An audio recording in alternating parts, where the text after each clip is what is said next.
Hello, everybody, and welcome to the CineChat podcast. My name is Declan McKinney, and with me, as always, is my co-host Nick White. Hello, how are you doing? Very well, and today we are going to be going through all the normal stuff. We have the news, which we've actually got some news this week, so hey. Makes a We've change. got the Star Wars Last Jedi review, which is a very small, minor indie film. We're going to talk about it anyway. We're also going to rank all the Star Wars films. We did with the MCU one. We did a couple weeks ago or a couple months ago. We're going to do that for Star Wars this time, and we've also got our regular Netflix section with, again, pretty fair few topics. So, packed episode this week, so let's jump straight into it. So, we're going to start off with DC, our favourite topic to talk about. This isn't going to be necessarily all downbeating on DC, but it's not going to be all sunshine and rainbows either. DC have released yet another film lineup, which is detailing all of their films coming out for the DCEU, DCCU, whatever the hell they want us to call it these days, for the next few years. So, you're probably wondering to yourself, didn't they release one at Comic-Con? Yes, they did. But now they've released another one. Is this what they keep doing? They're just going to do it every 6 months to keep us updated? Yeah. Because that's what I feel that's what we need, to be honest. But more like every month, it's like, oh, which films are added, which one's taken off. They seem to have that many in the pipeline. It's almost at the point where they'll just release one, and then a few months later they'll be like, oh, actually, yeah, we want to add this one, or oh, we want to take this away, or oh yeah, we forgot about this, or I think it's quite a good metaphor for how things have gone for them so far. It's been that sort of mishmash. They're just kind of like, yeah, we'll throw this film out, we'll throw this film out, we'll throw this film out. This works, that works. And it's just, again, we always seem to just get to the point of they just need to sit down, think about what they want to do and how they got to do it. I mean, mishmashing is the perfect word. I mean, obviously, we always say how inconsistent this universe is in terms of, and how sort of reckless they're being in terms of how they're ordering stuff. And looking at this lineup now, it's just going to continue. Now, this isn't necessarily in release order because we don't know that. And looking at it now, I can tell you that this is not in release order. But I'll go through them one by one anyway. So first off, we have Aquaman, which is pretty standard. I mean, that is going to happen. Comes out in about a year's time from now. I actually have a lot of faith in this one. Yeah. Not lie. I think it's cool. I like Jason Momoa in Justice League. I thought it was good. James Wan's directing, which is great. So yeah, I'm having a lot of faith in this one actually. I think it'd be interesting to see how they do the underwater shots and things. Yeah, I really like Jason Momoa's Aquaman, so I think his solo film is going to be good. We hope. Yeah, I'm hoping this will be like the next Wonder Woman in a way, where it's just yeah, definitely. Then we have Flashpoint, which I think is one of the more interesting ones. This is obviously the Flash solo film. As much as I hate Ezra Miller's Flash, this is a very cool story. This is one of the best stories from Flash comics. And I also feel that they're going to use this just to change out actors, to be honest. I mean, true. I know they've said that Ben Affleck's contract runs out on Flashpoint. He's going to be in Flashpoint, and that's it. I don't know if that includes the Batman. I'm going to say it doesn't. But yeah, not. I think they're just going to use this as a jumping off point for Ben Affleck, so they can bring in her fan favorite John Hamm as we predicted last week, which is now being rumored. So well done. Boom. So Nick takes all the credit for that. Absolutely. But yeah, I mean, Flashpoint. If Ezra Miller was better as the Flash, I'd be a bit more excited for this. But I'd rather just get a standalone Flash film first. Like I just want like him versus like the Reverse Flash, because they've set that up. Yeah, I think they actually have set something up for once. I think the problem, like we always seem to say, is they're too quick to do, in inverted commas, team up films as opposed to setting up characters first of all. So like, we saw that obviously with Batman vs Superman. They threw obviously Batman, Superman, and Wonder Woman together. Then they threw Suicide Squad together straight away, and then Justice League, and then to be doing Flashpoint, which is obviously going to bring multiple different people together. Again, it's going to be like, why are you not just focusing on one story first rather than trying to confuse things? But yeah, it's just I mean, obviously we know that, like, I'm pretty sure Wonder Woman will be in this, probably Aquaman as well, and then Batman. I mean, I still want to see Jeffrey Dean Morgan as Batman. just because I feel that'd be perfect. But unless he dies suddenly on The Walking Dead, I don't think he's gonna kind of show. I mean, I've completely dropped off The Walking Dead now. I'm not gonna lie. Really? Season 8 is so boring. Oh dear. But anyway, I'm not talking about that. So yeah, Flashpoint. I'm kind of excited. I'm kind of interested, but I don't think it'll be good. Yeah. The next one, though, I'm very interested in. And this one's been in the works for bloody years. Justice League Dark. Yeah, now that I can get behind. Do you know a lot about Justice League Dark? Sorry? Do you know a lot about Justice League Dark? I know a little bit. It's basically just. Well, I want to say it's Injustice League, but isn't it even different to Injustice League? Or is it kind of. Yeah, so, well, I mean, the Injustice League is villains. Yeah. But the Justice League Dark are heroes. But they are magic, basically. They deal with magic, mystical things like that. Ah. So that'll bring that element into this universe. But they are very, very cool characters. You've got John Constantine, who I always bring up the Arrowverse shows, but if you watch the Arrowverse shows, we currently have Constantine on there. He's brilliant. I actually want that actor to play him in the films, and everyone does because he's so brilliant. Matt Ryan is amazing as John Constantine. Then you've also got characters like Zatanna, Swamp Thing, Deadman. Yeah. Characters like that. They make up the Justice League Dark. And this film, I really want to see it because this is a really cool concept. Only thing is that Doug Liman was originally directing it. He's not directing it anymore, which is a shame because he's a great director. I think me and you are both quite big fans of him. Yeah. The only thing is, as well, I don't know if they want to attach anything with the name of Justice League to it. Just because Justice League, I mean, hasn't done well. Let's just be honest, it hasn't. So, putting that, I don't know.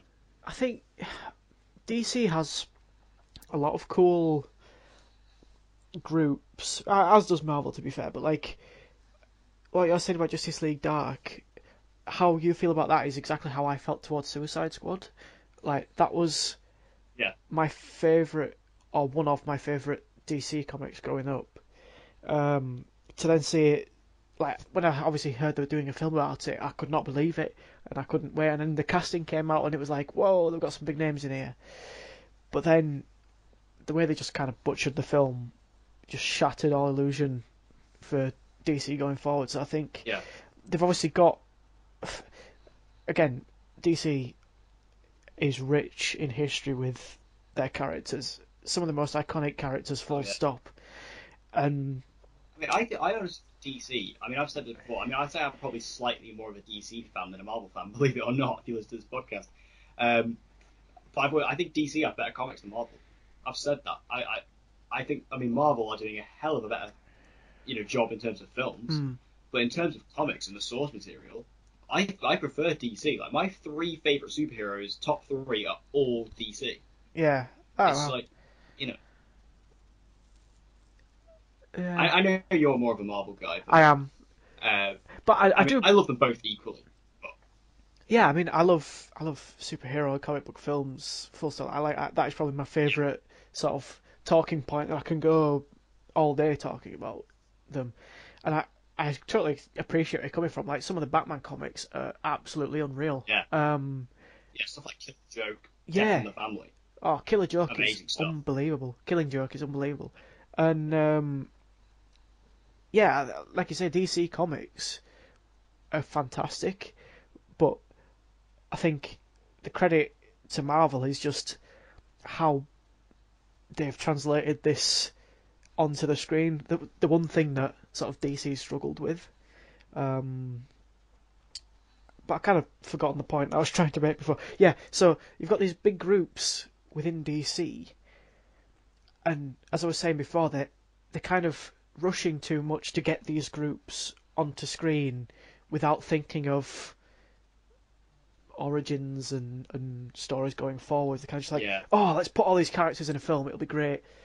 But then they kind of realise afterwards, maybe we jumped into that a bit too quick, I think maybe what they did was, like, say, like with Justice League, they thought, oh, well, with Guardian, they didn't have to introduce them individually. which is true. I think there is a way around it. I think you can do it, but it's Mm, like Suicide Squad. We didn't know any of them beforehand, and we won't with Justice League Dark. And I think it's just because standalone films for those characters are just not marketable. yeah. But I think with bigger characters like with Justice League, perfectly acceptable. I mean, obviously we've had Superman, we've had Wonder Woman, that's fine. Batman is happening, but it should have happened beforehand. And I know Batman vs Superman, Batman's kind of the main character in that, so I guess they can get away with that if they wanted. Aquaman, perhaps a bit more risky, but possible. Flash, definitely, because of the TV show. He's known. Well, the TV show is pretty popular now. So he has an audience. And then Cyborg's probably the riskiest of all of them. And I still don't think a Cyborg movie will ever happen. It's not on this slate, spoilers. But it's I just can't see that working. But I think there is a way around it. To me, I associate Cyborg more with the Teen Titans because Justice League. Or Teen Titans, yeah. because I grew up on the Teen Titans cartoon. Like, that was absolutely awesome. And obviously, Cyborg in that is great. And then, obviously, in the comics, he has appeared in both. But it's like, I don't know, to me, it just doesn't sit right. But I think that's just because I grew up on that sort of grouping, I suppose. I don't know. Yeah, because like to me, when I think of Cyborg, I don't think of him as a standalone character. I always think of him as part of an ensemble, whether it is Justice League or Teen Yeah, Titans. yeah, exactly. I think that's what I Teen was trying Titans, to have you say. seen the photos of the costumes? Yes, they look ace. To be fair, Don't they look amazing? they really do. I can't. To I be mean, fair, that Robin looks brilliant. until yeah, it really does. Until you mentioned it to me, a few episodes ago, like I had no idea that they were making a live action Teen Titans. But now that we've obviously got a bit more news, got more casting news, and now we've seen these outfits, I am so excited, and I hope it does some sort of justice to the cartoons, because that to me is like, For a TV budget, those suits, they look yeah, movie level. Like they look yeah, straight to be in the DCEU. yeah, I mean, I do try to not talk about the Arrowverse shows, but like, I mean, they're on a TV budget, and those costumes, they're not brilliant. I mean, you have got some decent ones, like Supergirl's is pretty dead on, but like most of them don't look that great. But this on a TV budget, those suits look to the nines. Like they're amazing. yeah. That's fair enough. I'm very excited about that. Anyway, let's move on to the next one. We've still got some films to go through here. Wonder Woman 2, yeah, fine, Yeah. whatever. I think Wonder Woman's great. Wonder Woman 2, pretty sure will be great. Patty Jenkins directed it again. Cool. Yep. Only thing I'm asking for is a different time period. Thinking maybe the Cold War. That'd be cool. Ooh, yeah, that'd be really nice. And then I want Cheetah as the villain. I think that'd be pretty sick. I know that's what Gal Gadot is fighting for as well. So I think that'll probably happen. Then Suicide Squad 2, which kind of surprises me, but then kind of doesn't. Yeah. I mean, the first one made money. I guess that's the explanation there.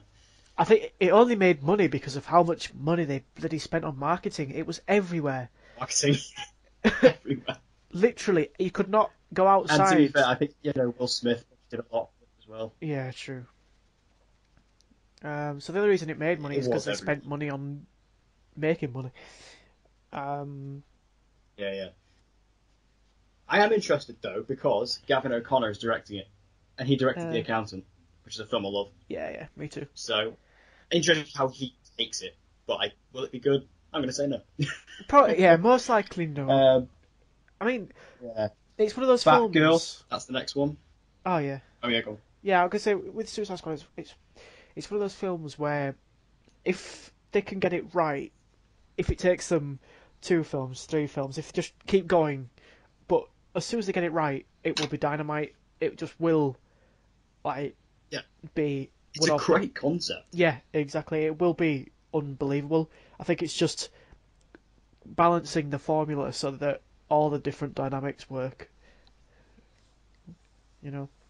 I think an idea of like taking a villain's team and putting them against. Because do you remember the very first Suicide Squad trailer they ever released? It was like a proper dark, serious trailer. And it looked Like, They released it in Comic Con like 2014, 15. So it looked fantastic. Like Yeah, I watched that trailer all day when it came out. yeah, yeah, Like literally, I was just in school, just watched all day. And like they should have stuck with that tone. And if they stick with that tone in the sequel, I think maybe that'd be better because Suicide Squad's a pretty dark thing, really. You have yeah. like these. I mean, it is called the Suicide Squad. Characters have bombs in their necks. If they don't obey, they get killed. It's just it's a pretty dark concept. Um, I mean, I know some people say that the fun tone sort of sits better with audiences, and that's probably true. And also, there is the rumor that Black Adam's going to be in it, which I okay, but Yeah, I okay. don't. Do you see that? Like, why? How do you think Black Adam would fit into that? Um, I think, no, right, not for the reason that Yes, yeah, exactly. not for the reason that they're going to want him to feature in it, but I think because they've already got Will Smith, they've already got Margot Robbie, they've already got Cara Delevingne, you've got star power. So why not just throw Dwayne Johnson into it and just be like, yeah, we've got the biggest film stars you've ever seen in one film. We're hard. We'll do what we want. Like, I think that's probably the only reason that they'll try and shove him in there. Do you know what I mean? Yeah. So then we have Batgirl, which that's probably the most surprising one to me, actually, that that's still on there. I know it's quite a recent one that was announced, but the whole thing with Joss Whedon, like the controversy he's been in recently, and also the fact that Justice League, he couldn't really save it. Yeah. Um, I'm surprised. And also, one thing I noticed as well, a film that's not on here, which I thought definitely would have been, is Nightwing. I find it weird that Nightwing's not on there, but Batgirl is, especially when Nightwing is in production. Maybe. That's a weird one. It's weird. Yeah, it's weird. I don't understand why they've got Batgirl on there, which hasn't. I didn't even know that was officially announced until now. No, me neither. But To and be then fair. Nightwing, which is in production, it's got a director, it's got a script. I think it has got a star, but they haven't announced it yet. Because I'm pretty sure Chris McKay is like, oh, we're waiting for the right time. Yeah. So I just whatever. But I mean, Batgirl. If Joss Whedon's doing it, he'll probably have some passion for it. I'll be interested to see which story they go for. I kind of hope they tie into Killing Joke. Um, Yeah, that'd be nice. that'd make it interesting. Bit of a darker story. But yeah. Shazam, we've spoken about Shazam a bit on here. Shazam, probably one of the more optimistic ones as well. Hopefully. David Sandberg is directing it, which is good. Zachary Levi is playing Shazam, which is great. And then obviously, potentially, The Rock is the villain. Yeah, I think I'll be okay. Yeah, I'm looking for. Yeah, like I say, we've spoken about this before, and it's one of those ones that's, again, if they're done right, then it'll be great. Yeah. Green Lantern Corps, very excited. That could probably be the best one on the list so far, I'd say. If again That it's could done be right. a great film. Yeah, like, the thing is, like, obviously there was the Green Lantern film that came out in 2011, which I actually didn't hate. I think it's fine. I think it's okay. Um, I didn't hate it at all. But the thing is, Green Lantern is actually one of my favorite comic book concepts because it's just you have like this team of like an intergalactic police force, and it's all the different colors Yeah, and each of the colors means different things. Some are evil, some are good. It's a really cool idea, and I really want to see them implement that into the DCEU. And we know lanterns exist thanks to Justice League. There was yeah, that lantern who showed up, which was awesome. So I'm very positive. I'm interested to see who they get to direct it, and interested to see who's going to star in it because it depends on what lantern they do. Because they're doing the Green Lantern Corps, I imagine we're going to have all of them. Like we're going to have Hal Jordan, we'll have Kyle Rayner, we'll have John Stewart, we'll have all of them. So very interested to see who they cast, and I think it'll be fun. I think it'll be a really fun film. yeah, yeah. I agree. Plus, a good question as well, because people always say, "Oh, if you could have superpower, what would you have?" And I've always said the power of the Green Lantern, because that ring, not only can you fly, but you can also create anything you want, anything you can imagine. I think it's cool. I really like the Green Lantern. Yeah, it's pretty cool. And then the final one here is the Batman, which is, I think we're all pretty excited for this, even though Ben Affleck is probably out. I'm going to say he's about 95% out now. So But it's Matt Reeves is directing it. Is that the start of a new trilogy, or are they doing a new trilogy after the Batman as well? What, a new Batman trilogy? Yeah, I'm sure I saw something the other day about a new trilogy, unless I've just completely made that up. I haven't seen that, but Okay. I imagine that there will be sequels. I imagine that this will be a trilogy. But Yeah. I find it depends. I think it depends if Ben Affleck's in this one, which I doubt he's going to be at this point. Like I said True. earlier, I think Flashpoint will be the exit point, and then we'll have probably John Hamm as Bruce Wayne for this film, the next couple of sequels, the Justice League film, and every other film he appears in. Yeah. So yeah, I think there will be a trilogy, sure, if they do well. That is. I mean, Batman is kind of like the biggest money maker of the DC films, so yeah. Hmm. But anyway, yeah. So that's the upcoming DC slate. So I'm kind of excited, kind of not. Just depends on which one. We just have to get through this universe, to be honest. Yeah. It'll be a long, hard slug, but we'll get I there. just take it as. So the next bit of news is apparently Woody Harrelson is apparently joining Venom, Sony's Venom. Okay. In what sort of role is that, or is it kind of just? They didn't say. It is rumored to be Carnage, which I find completely weird. He just seems, in my mind, Carnage is a lot younger. Hmm. A lot younger.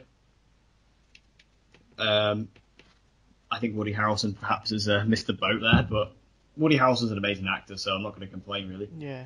I'd say it'd be interesting.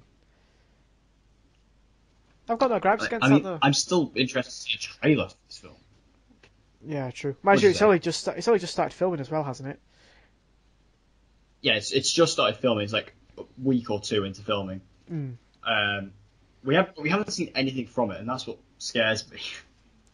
Yeah, One, this is Sony, that scares me in and of itself. But then the fact that we haven't seen anything from it, like we've seen Tom Hardy post a couple of Instagram photos, and that's it.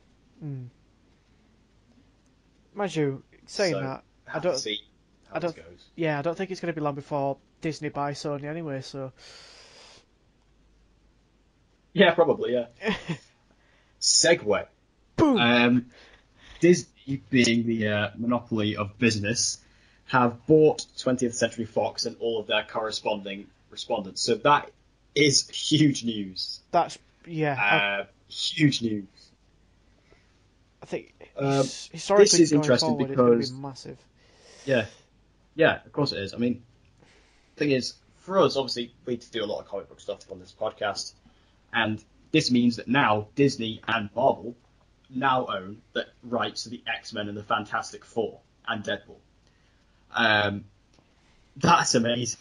I mean, Yeah, we've been waiting for. I mean, they've got Spider-Man, and now they've got the Fox properties, which means every single thing now that Marvel had on screen is now home. yeah. We now have everything can now be in MCU. Everything. Oh, except for Huge. perhaps some Spider-Man stuff with Sony, but even then, they've still got a partnership there. Like I said, So pretty much, there's a lot of potential going forward for the Sony stuff. Like, I think Spider-Man yeah, after Infinity War is going to be the next face of the MCU. So I yeah, don't think they're going to back out of a contract anytime soon. Especially when you look at how well like Civil War and Spider-Man Homecoming did at the box office. Just wait until Infinity War comes out. With I presume Spider-Man playing a big role again. My God, like Sony would be stupid to pull him from anything because Spider-Man is where the money's going to be at.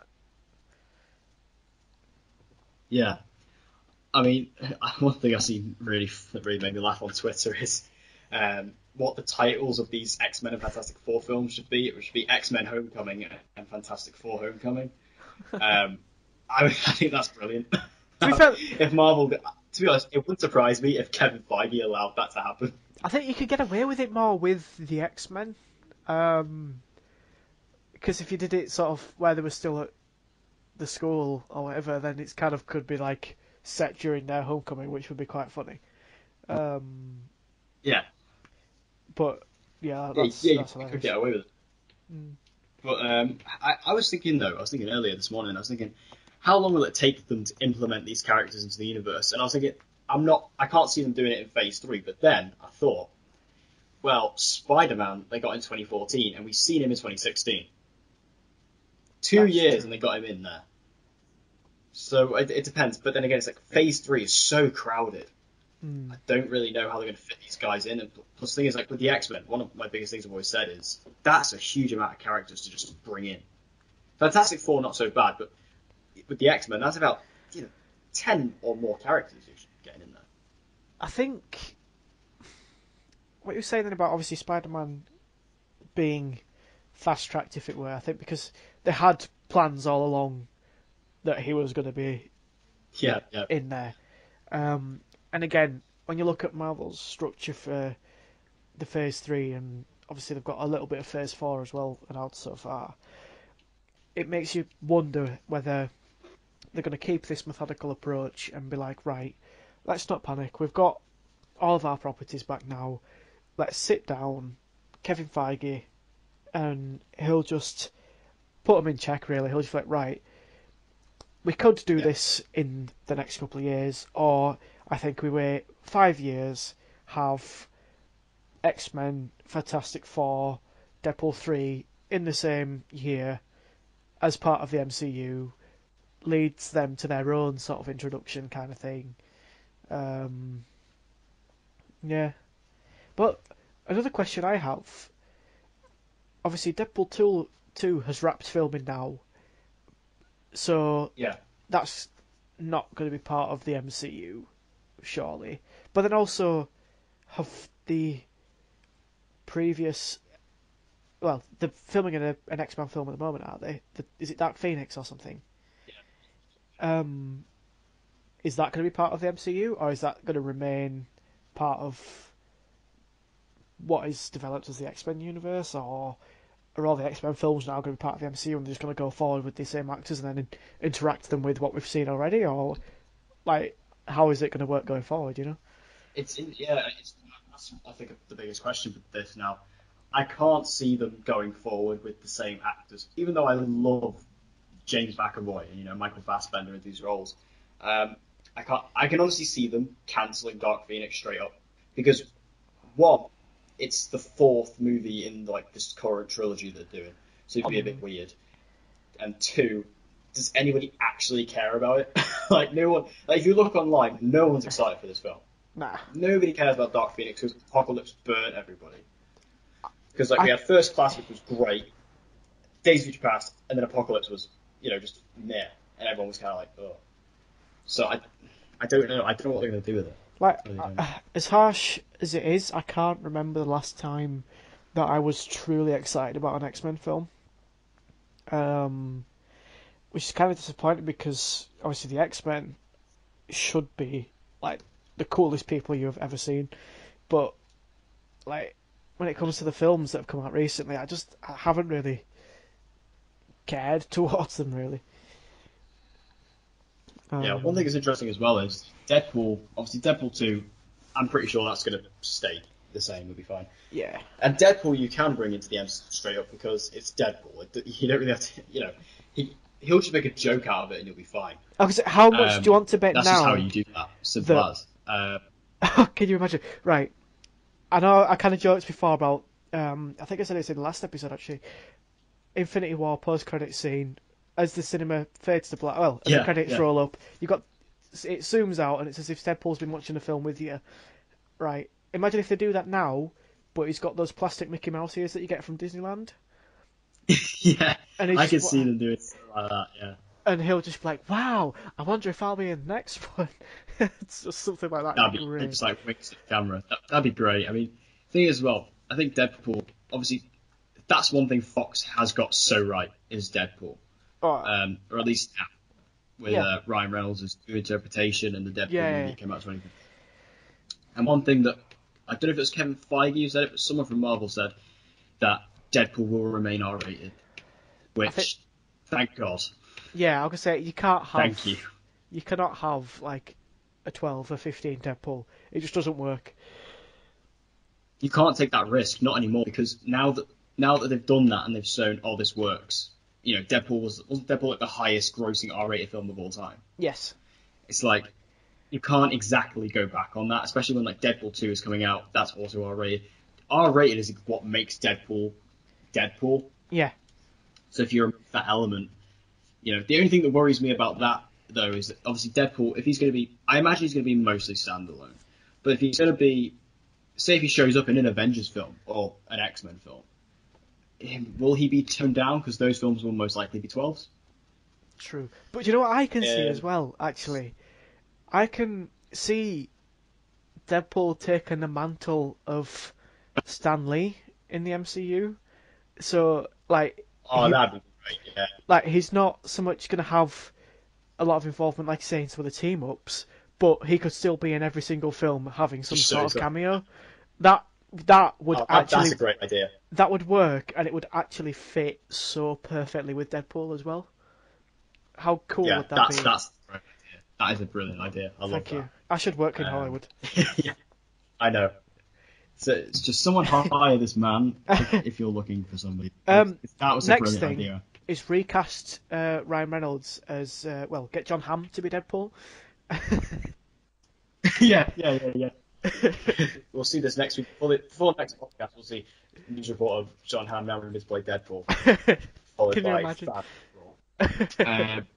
I actually, what do you think about recasting in general, though? Do you think they'll recast the actors? I'm going to say yes, they will. For Fantastic Four, 100% yes, they will recast the actors because it Yeah, failed. yeah, Even though, right, I think we've said this before, the Fantastic Four film that came out a couple of years ago, the cast was great and it looked so promising, but the film was just a sack of dog poo. Um, yeah. so that definitely, I think, warrants recasting, and I think now that it is part of the MCU, they will get it right. I have no doubts about that. I think they will do the Fantastic Four justice. Um, in terms of the X-Men, you've already got obviously an established series of films, but if this is really going to be treated as a clean slate that's been wiped, then yeah, I mean, they might take a couple of actors or put them as different characters or whatever, but they probably will completely just recast the full thing. Yeah, I mean, I can't see them sort of going forward with it because, again, they want their own sense of identity. Mm, The fact that it's now part of the MCU and they want to make it look different. And again, it allows them to start fresh without having to continue storylines and have that extended baggage, which they don't want. yeah, Um, so the scary one was Wolverine because obviously we all love Hugh Jackman. He's perfectly cast as that role. But Hugh Jackman has come out, to be fair, because I remember he said when Logan came out, he said, because obviously Logan's like the last thing he was ever played as Wolverine. And he said, if the X-Men ever go back to the MCU, I will come back as Wolverine. yeah. I will like allow it to, I'll be willing to do it. But he's come out now and said he thinks he's missed the boat and it's kind of someone else's turn. But I cannot think of a single person I want to play Wolverine. No, I think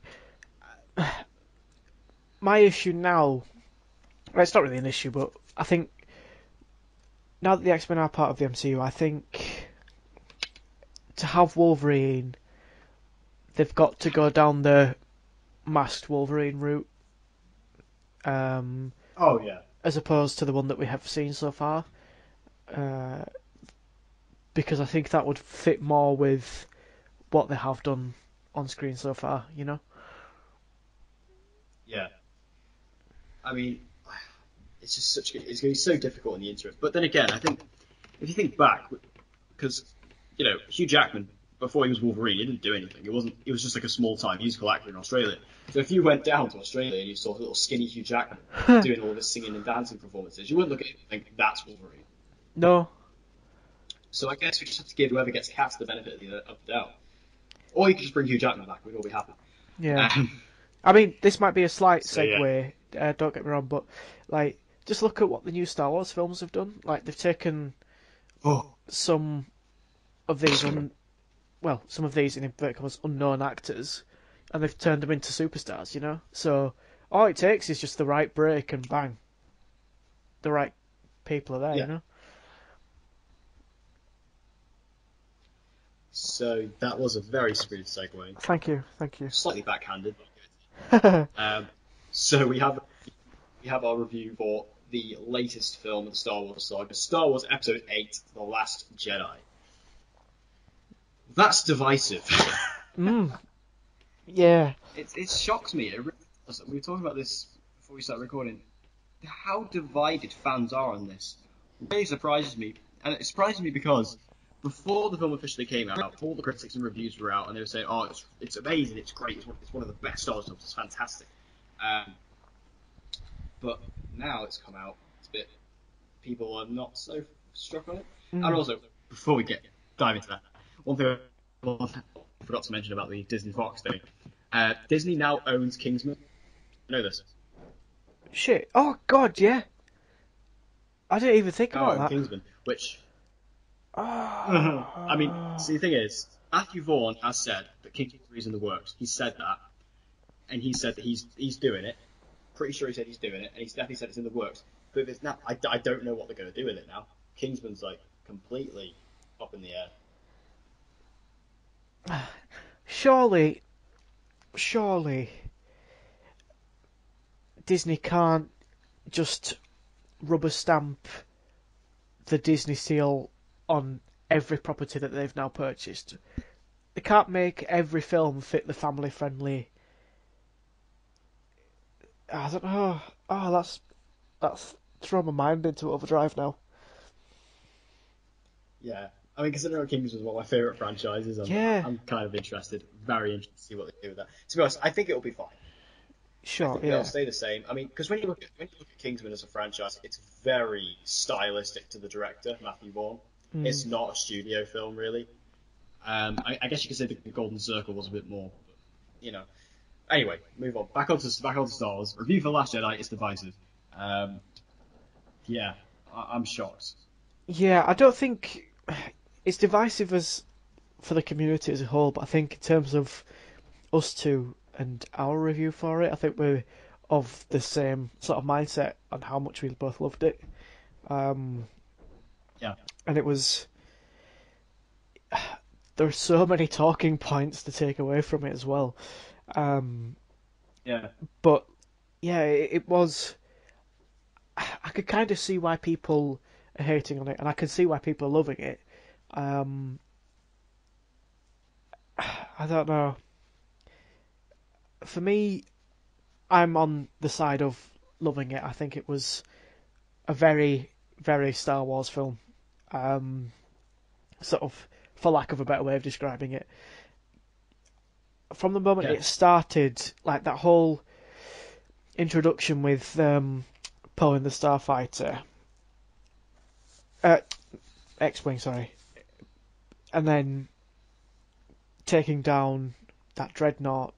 That whole introduction was absolutely amazing, and it just kind of threw you straight into the action. Like, right, we're hitting this film 100 miles an hour.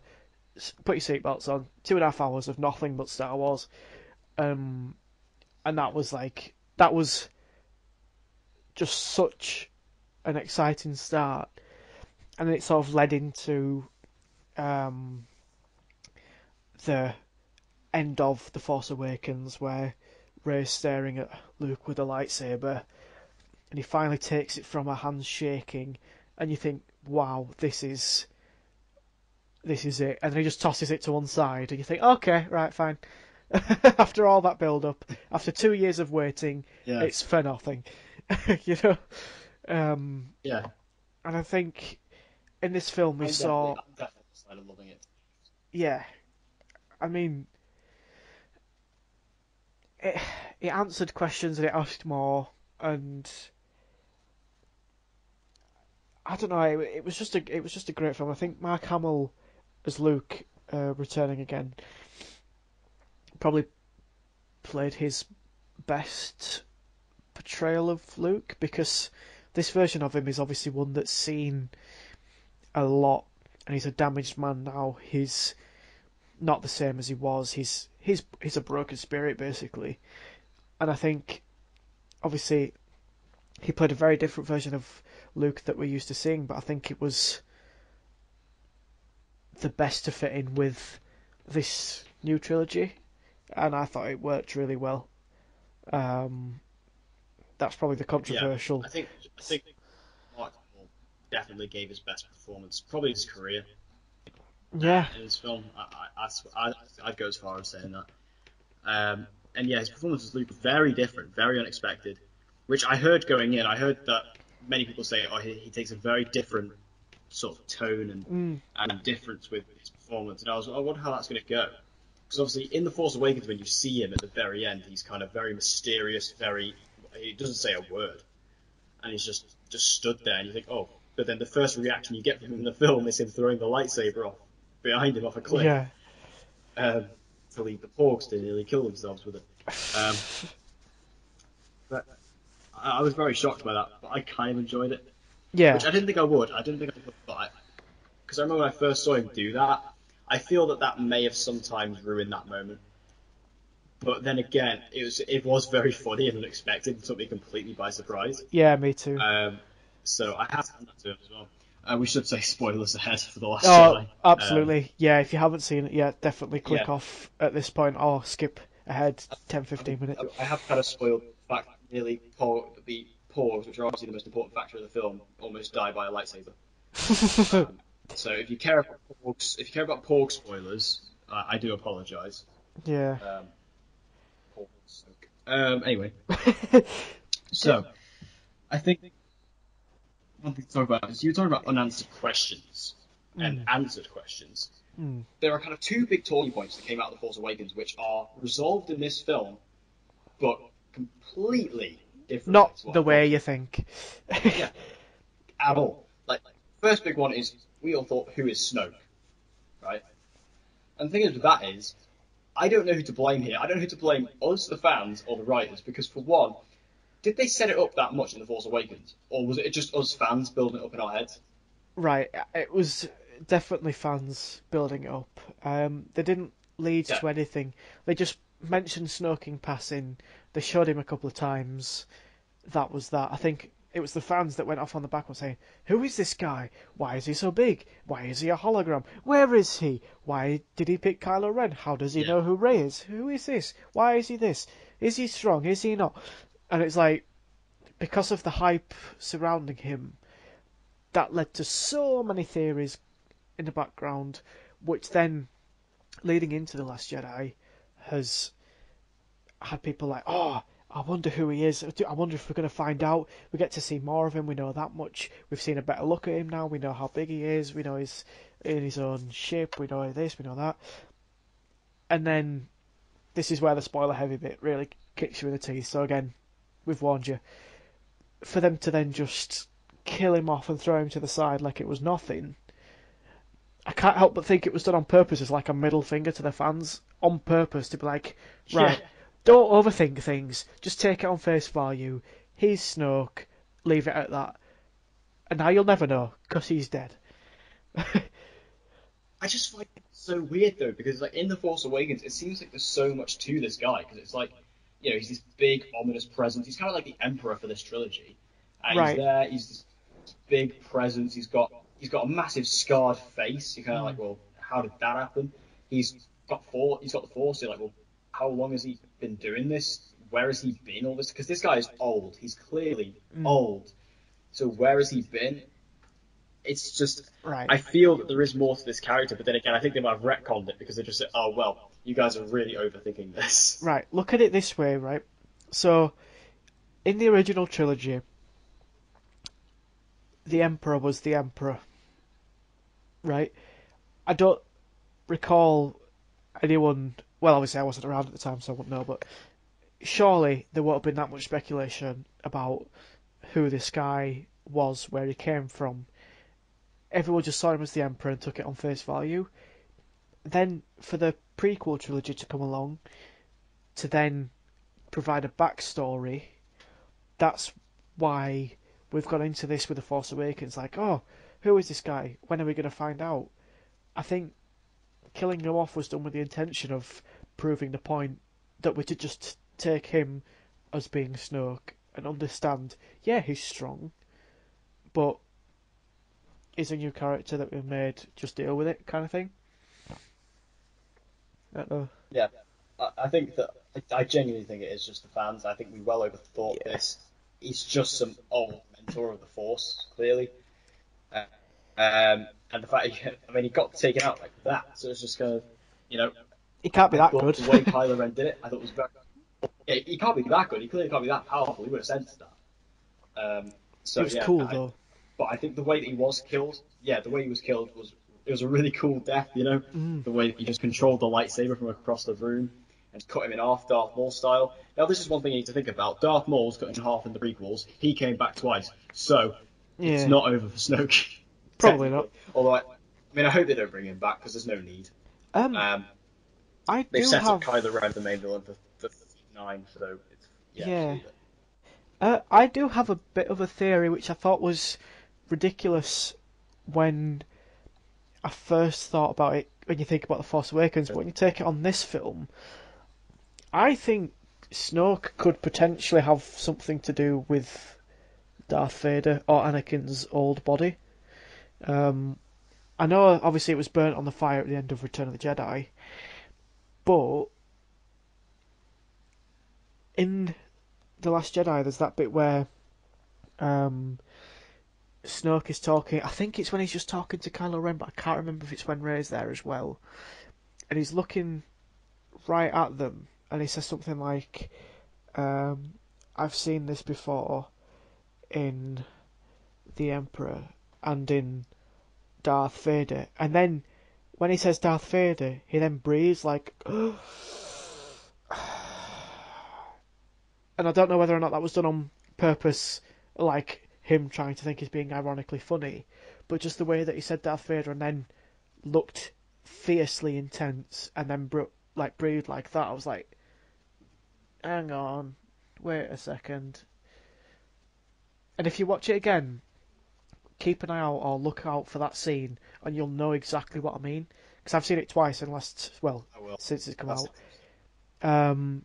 But when Snoke does say something about Darth Vader, there is a slight tonal change in the music, and then when he breathes in, I was like, So yeah, when you watch it again, please do keep an eye out for that, and then let me know what you think, because that kind of set me on my mind hunt running away with me. So yeah. That would, that is quite interesting. Again, are you overthinking that?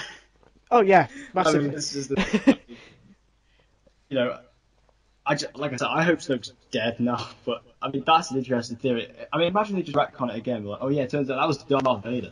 That was Anakin Skywalker. Yeah. You'd be like, what?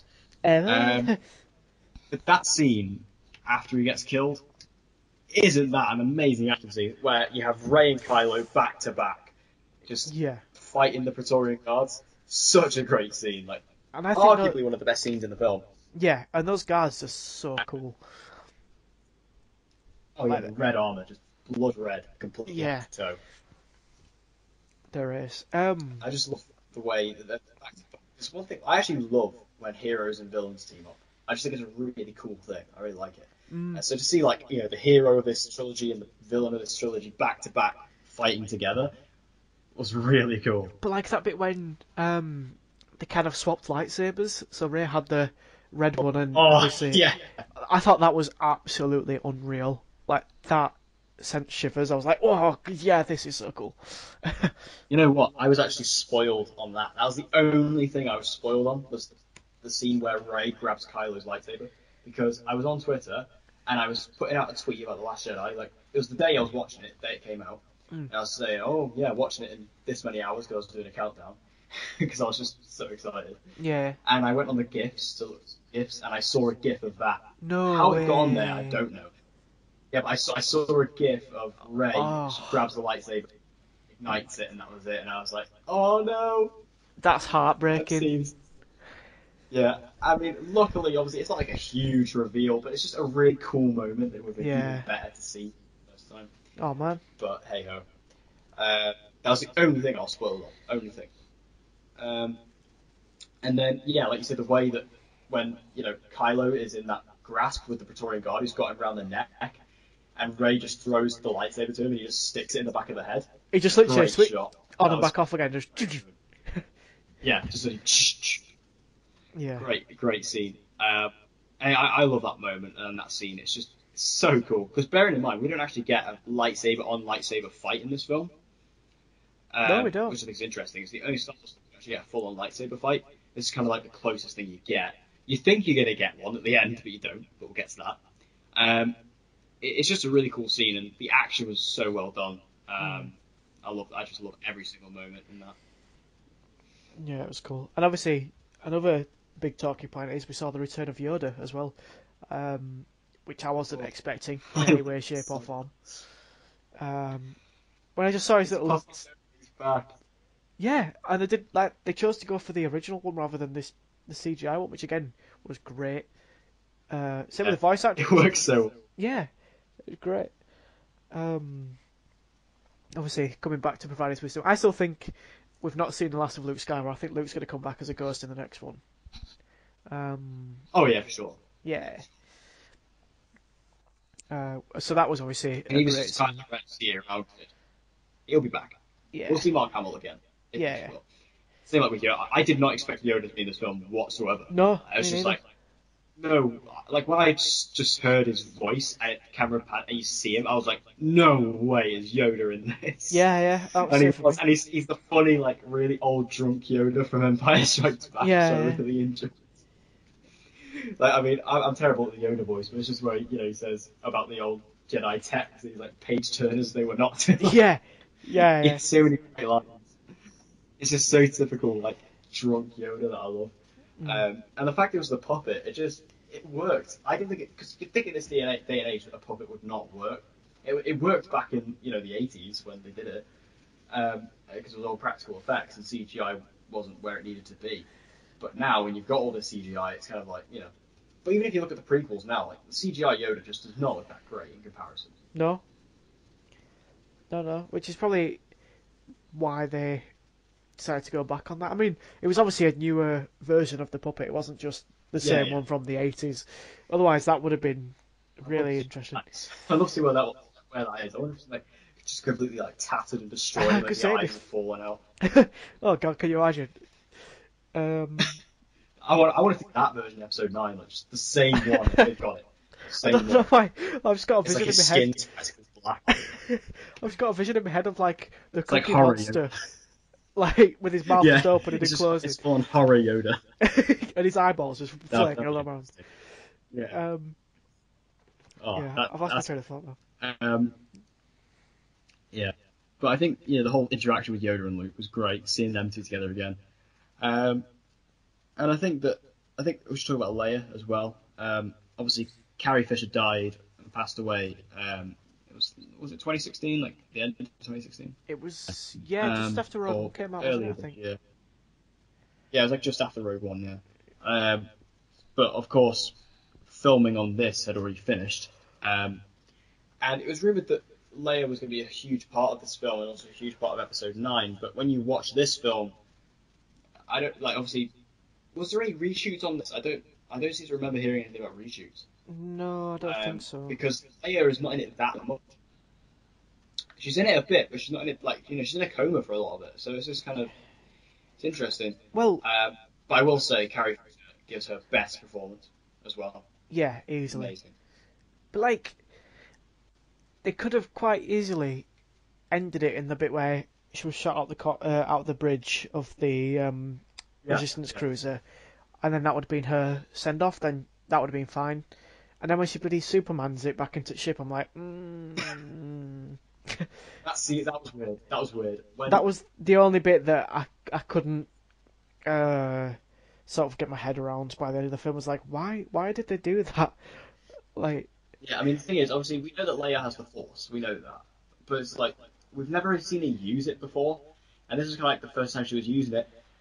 I think this was more of a symbolic thing. I think this was more of a thing as a respect to Carrie Fisher to give her, like, an amazing moment just to sort of see on screen. And I respect it for that, but it did look weird.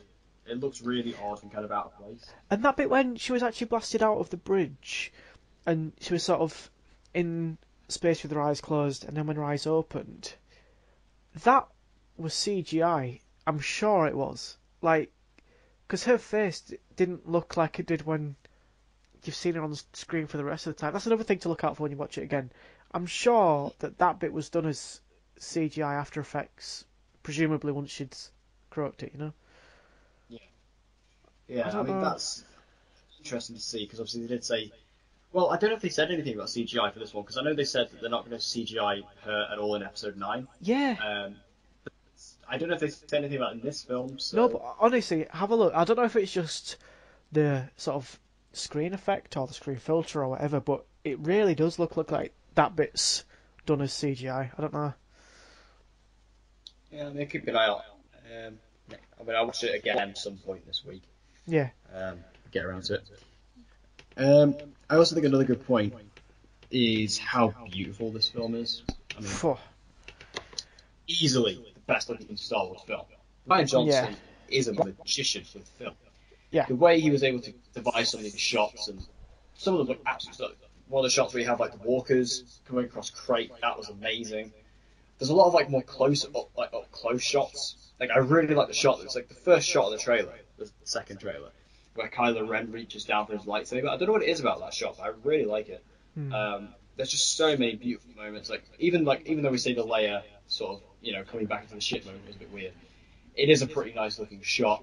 And one thing I really have to commend as well for the cinematography is the part where you have Laura Dern's character, who is also great in this. Oh, I think I know Um, exactly what you're going to say. yeah.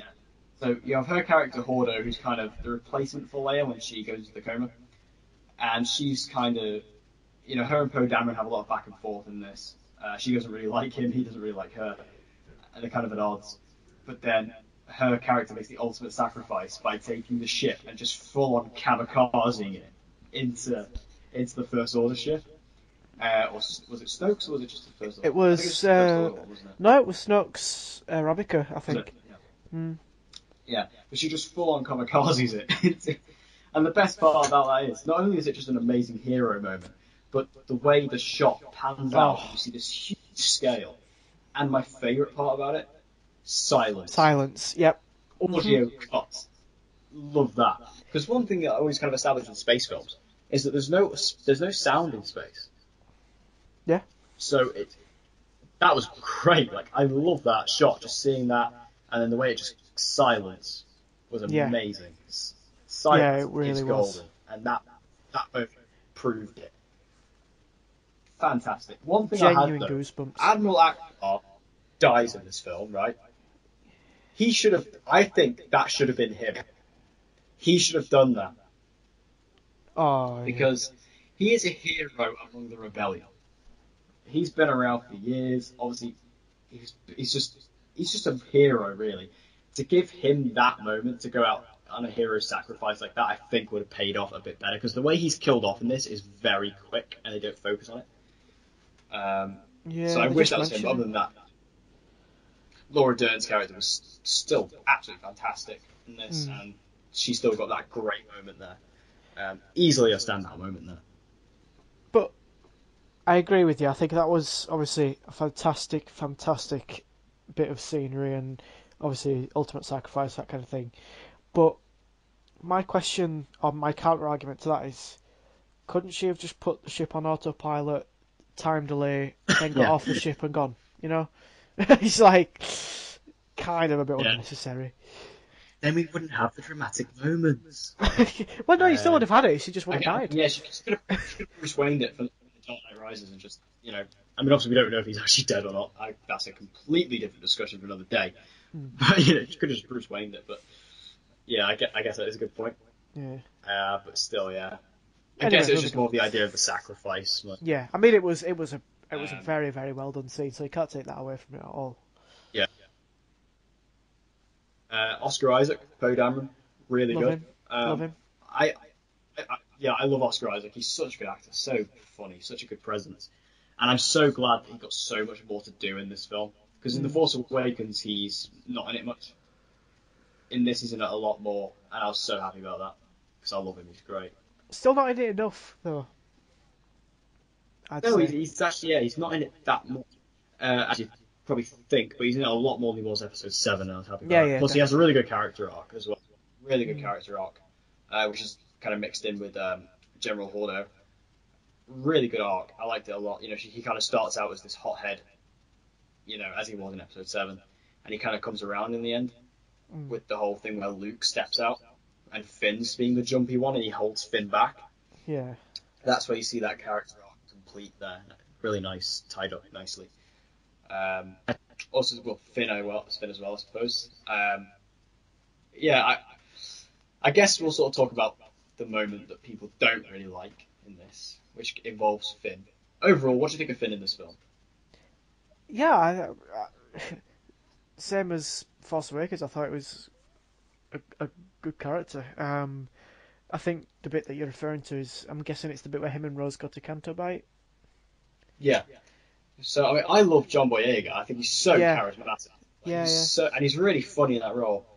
Uh, but I feel that he's always wasted. Like in Episode 7, not so much, but in this one, I felt he was really wasted because he goes to Canto Bight, which is this big casino planet, and he goes there with this new character, Rose, who I will admit, she's a great actress, really good for her first sort of breakout role, really great. And I really like the dynamic between her and Finn. But this whole storyline, this whole B plot storyline where they go to this planet called Canto Bight, it's just very prequelish to me. Yeah, it's. I think it's the only part of the film that I felt wasn't needed. They could have introduced DJ in a much better way. Because my issue as well, I don't know why, I just had my heart so set on it when Maz was talking about the Master Codebreaker, Yeah, amazing yeah. pilot, poet with a gun. I was like, it's got to be Lando. It's gonna be Lando, Lando. yeah. It's gonna be Lando. It's gonna be Lando. It's gonna be Lando. And then when it turns out to just literally be some random person with 10 seconds of screen time and one line of dialogue, it's like, uh, why are we supposed to care about this guy? You know? Yeah, I mean, Benicio del Toro is a very weird performance.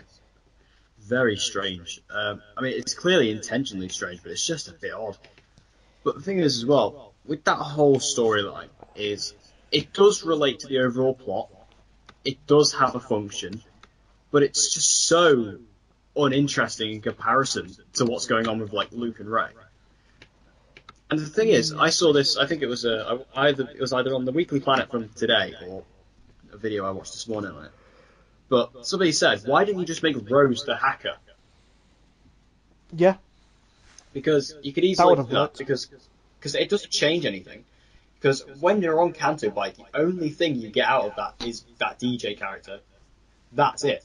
All the little elongated llama racing, that's not needed. That was so prequelish as well. That was a bit. That's the only part of Yeah, the film where I'm like, just because it felt very prequelish to me, along with everything else in that casino.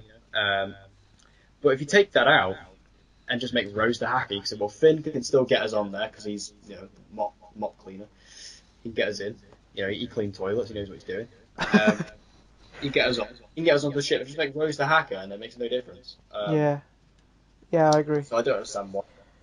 I mean, that whole storyline, it's just.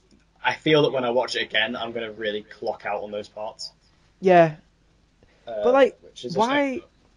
why did Benicio del Toro's character DJ have the weird lisp type twitch thing, I stutter, don't know. whatever? I think Why? it's just one of those things that I think, like when an actor just wants to add something to it, it's kind of like that. Just trying to add like a weird character trope or character kind of implementation. It just, yeah, I mean, it worked. It was fine, but was it necessary? Do you No, think? Do you think we'll see him again? no. Plus, I'm surprised he didn't Lando it because I thought he would have. Like the scene where uh, Rose and Finn are being taken down by Phasma and all the guards, and then the ATST starts killing them all, Yeah, and then it's revealed to be BB-8. yeah, I thought that was going to be him, yeah, but it yeah. I was know what you mean, BB-8, actually. which is a bit weird. Mm. So yeah. What about Captain Phasma? I feel so bad for Gwendolyn Christie. I really do. Yeah, She's so annoying in these films. Phasma looks like such a badass character, and then it just Does. doesn't get used at all in either film. I was Yeah, convinced she was going to get more screen time in this, but she honestly doesn't. She gets about the yeah. same amount she got in The Force Awakens. I think she gets And the less. fight between her and Finn, yeah, she does get less. And the thing is, the fight between her and Finn that's built up is really, really cool. But it ends really quickly, and I mean, it ends in a cool way as well. We see like the mask crack, and you see her eye, Yeah, and she says "scum," and you're a rebel scum. Good line, to be fair. But again, Phasma, she's just so underutilized yeah. completely. I don't understand. But then I they've don't understand released, why you're even casting her. yeah, they've released like novels and comics and stuff of Phasma's backstory, and like she's in charge of every single stormtrooper. Like that is a pretty big role to only get a total of 5 minutes screen time throughout both the films. You know? Yeah. I wonder if she will up again. I don't know. So what about Daisy Ridley as Rey? Um, Yeah, great. love her, absolutely love her. I mean, Daisy Ridley's probably one of my ultimate crushes. I think she's absolutely stunning. Yeah, And I love her as Rey. I think she's so good as that role. She's really got that likable hero about her, but she's also got that sense of darkness and mystery as well, yeah, which adds to the intrigue. yeah. She's great. And all But of her scenes with Mark Hamill are brilliant. yeah, they're great. There's a couple of great lines. When Luke won't train her, she says, "Well, I've seen your schedule. You're not busy." Yeah. You know, good line. There's a lot of good sort of funny lines in this, as there was in Episode 7. Mm. And Rey, I just love her. I really do. Yeah. I think. What's your opinion on Adam Driver as well as Kylo Ren or Ben Solo or whatever? I honestly, Kylo Ren is one of my favourite Star Wars villains. Yeah, I Top was going to two, say the same. probably. Yeah, Top two. Not quite Darth Vader, but he's close. I think it's the conflict. It's the conflict. We've never had a conflicted Star Wars villain, and that's what is really intriguing about it. Because in this film he backflips or flip flops, sorry, between good and bad yeah. all the time. Like he starts off evil, and then him and Rey are connected, but the whole film talking to each other through the Force, which is a That very was really cool cool. idea. Yeah, Yeah, that was a nice little touch. And then obviously there was the scene we mentioned earlier where he kills Snoke and is fighting with Rey. And then at the end of that scene, he actually talks to Rey and is like, "Join me, we can do our own thing," which is interesting. But then Rey obviously turns it down. So that shows that because they kind of play with the idea that perhaps Rey's conflicted as well, yeah. I thought not that was necessarily interesting. conflicted, but is pulled by the dark side just a little bit. Which again, that's a cool idea to have a hero who's not, she's not Luke Skywalker, where he was just like this good Boy Scout. He's just, she is being pulled by the dark side. Yeah, And then, but I feel that Kylo, he killed Snoke just so he could be the number one. yeah. Because now he runs the First Order. It's his. Um, so yeah, I think that's interesting. That's maybe the only reason he did that. I think Um, for but then he me, also, I think Adam Driver, just brilliant. yeah, I think for me, his performance was probably the standout performance from this film. Um, Yeah. I thought he was absolutely phenomenal. Like genuinely, absolutely phenomenal.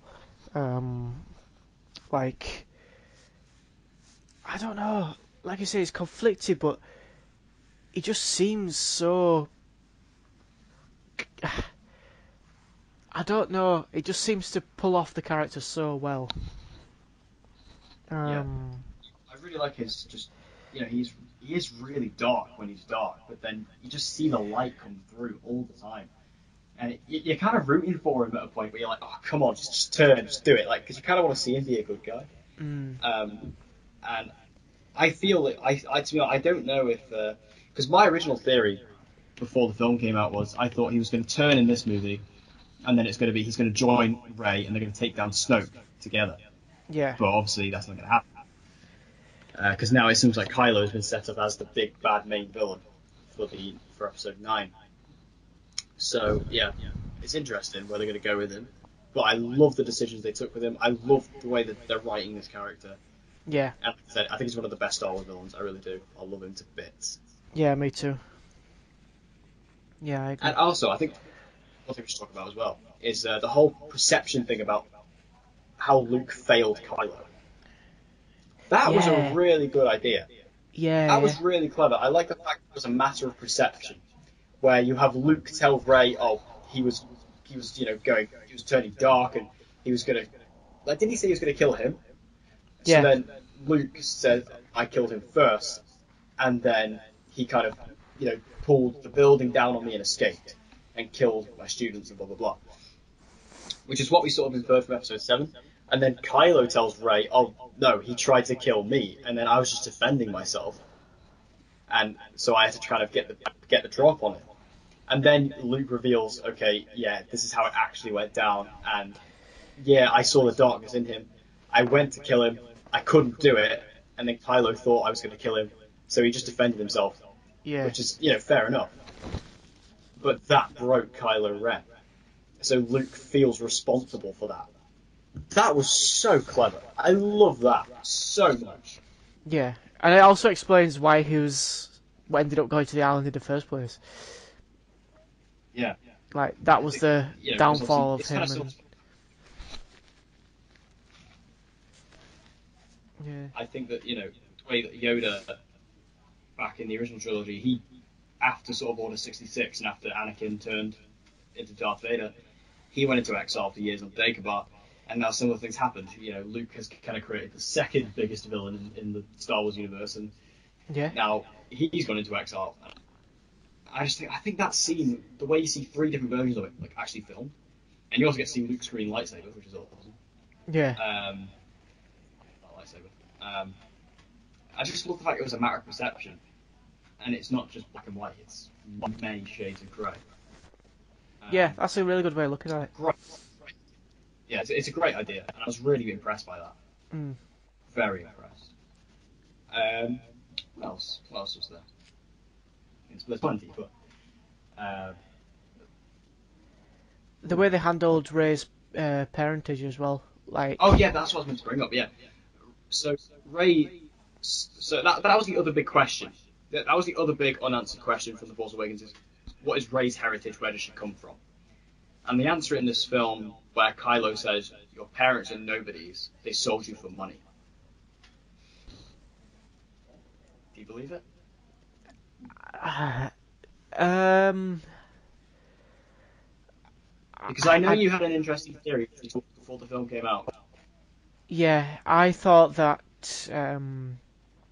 Ray was actually going to end up being Kylo Ren or Ben's sister. Um, that's what I got from sort of some of the clues hidden in The Force Awakens. But then when he sort of said that, I didn't believe it until they killed Snoke. And then once they killed Snoke, I was like, okay, maybe. Because like, if they're so happy to throw away one of the most mysterious characters in a surprise I don't think anyone saw coming in this film, then yeah, maybe she is nobody. And then that, I think, also the scene right at the end, sort of the closing scene of the film where the young slave from, um, I forgot the name of the planet even though I've just said it. Yeah, the young slave from Canto Bight just uses the force to pick up the broom. That suggests that there is just other force wielders out in the galaxy. He's not going to have Luke Skywalker as his dad. He's too young, So, I mean, potentially she is literally just nobody, and she just happens to be in touch with the Force more than other people. I don't know. I really don't know. I think that end scene's really weird because I remember because I think they've included that to kind of justify that idea. Because when they kind of say, "Oh, your parents are nobodies," I don't think anybody actually does believe it. But then they include that scene at the end with that little boy using the Force to get the broom to kind of Yeah, show there are just other Jedi's or other Force enablers out there. So I think that's why that was included. You know what's interesting though? I actually did not pick up on that at all when I watched it. I didn't see him pick up the broom. I didn't see it. I don't know what happened. Was I just looking Ah, away? Was I not paying attention enough? Like I didn't see it until the next day. I didn't see it until like I was speaking to people because I remember in my review, I didn't include this in my review just out of any fear of potential spoilers whatsoever. But I was going to say one of my negatives was I didn't like the ending because it kind of you see the part with Ray and Leia and the Falcon. The Falcon flies off. You think that's the end, and then it cuts to the little boys on Canto Bay. And I just thought, and because I didn't see that, I didn't see him use the Force at all. I thought, what a weird ending. I thought, what a weird extended. Like, what was the point of that? It could just kind of ruined. It's taken the edge off that great final moment. yeah. But now I know that it showed a guy with the Force, which again I don't know how I missed it. But the fact they actually showed that actually It adds was on. a bit more mystery. It was only very slight. It wasn't as if he moved it from across the room. He did just kind of, as if he stood on the bottom of the broom and he just like letting it towards him. It did look a bit like that. So it wasn't like a huge obvious nod. I think it was just there for people to really look at if they were eagle-eyed kind of thing. Um, Yeah. but again, I think I've got. I hope I'm wrong, but I kind of see it being quite predictable for episode 9, where obviously when Rey had the vision, we saw the shelf with the old Jedi texts in this film. We saw the bit from the vision where Luke's hand was coming out of the rubble, where he was with R2, all that stuff. But we didn't see anything about the Knights of Ren from The Force No. Awakens. So I think episode 9 we're going to see more of them. We're going to see that bit where you've got the rain pouring down, Kylo Ren and the other Knights of Ren, potentially. But then I also kind of see it where it's going to end up, they've killed the last of the rebellion, there's Rey, Poe and Finn, they're all there with their massive weapons, and it's just against them three, and you're like, right, well they've clearly lost. And then out of nowhere, you're going to have a shed load of Jedi come and take them out. I think that's just how it's going to go down. But I hope I'm wrong. I hope it don't go as straightforward as that. But I could just see that how sort of the final big scene goes.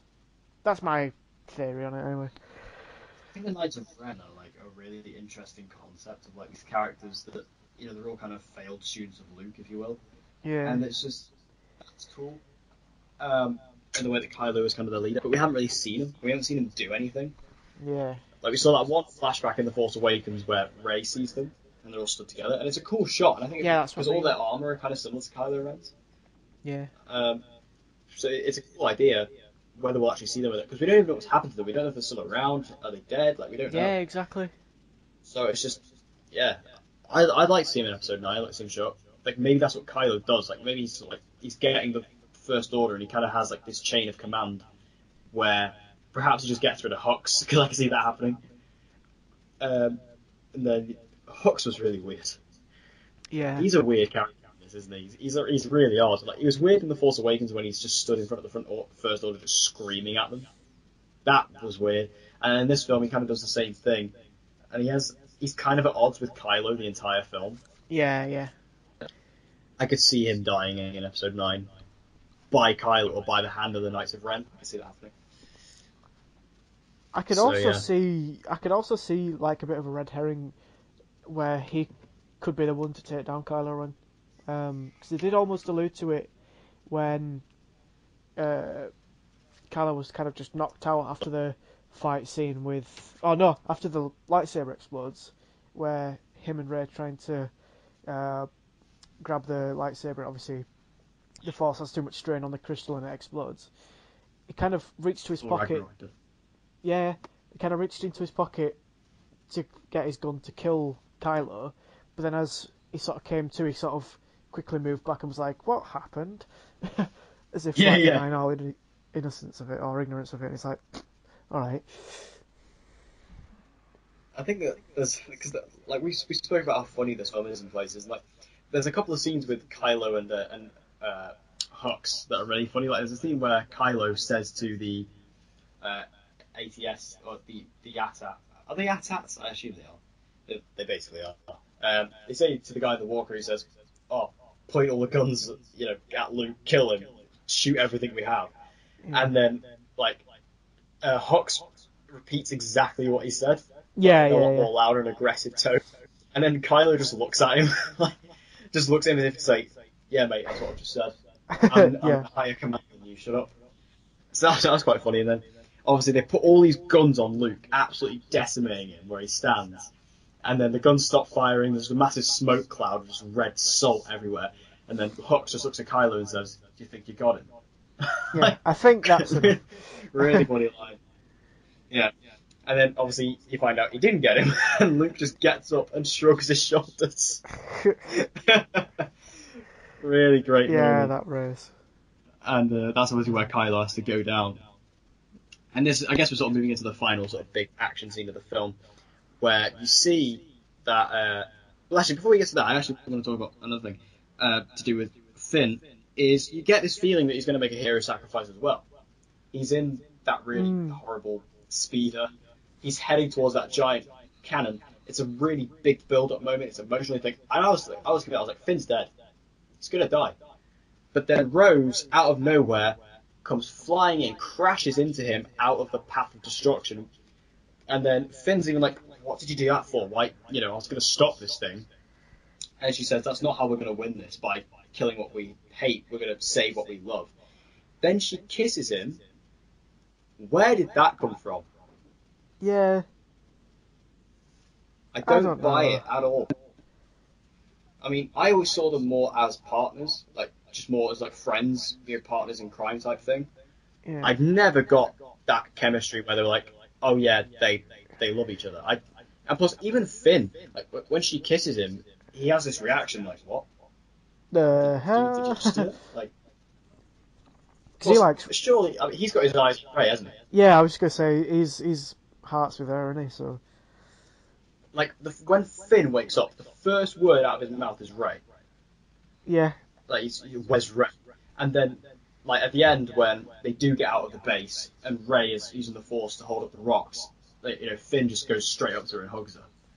Like he's got his heart set on Ray there, so I just thought it was weird. And obviously we don't actually know if Rose survives. I assume she will because people are taken to her quite well. I think they kind of left that open, so I think yeah they will bring her back.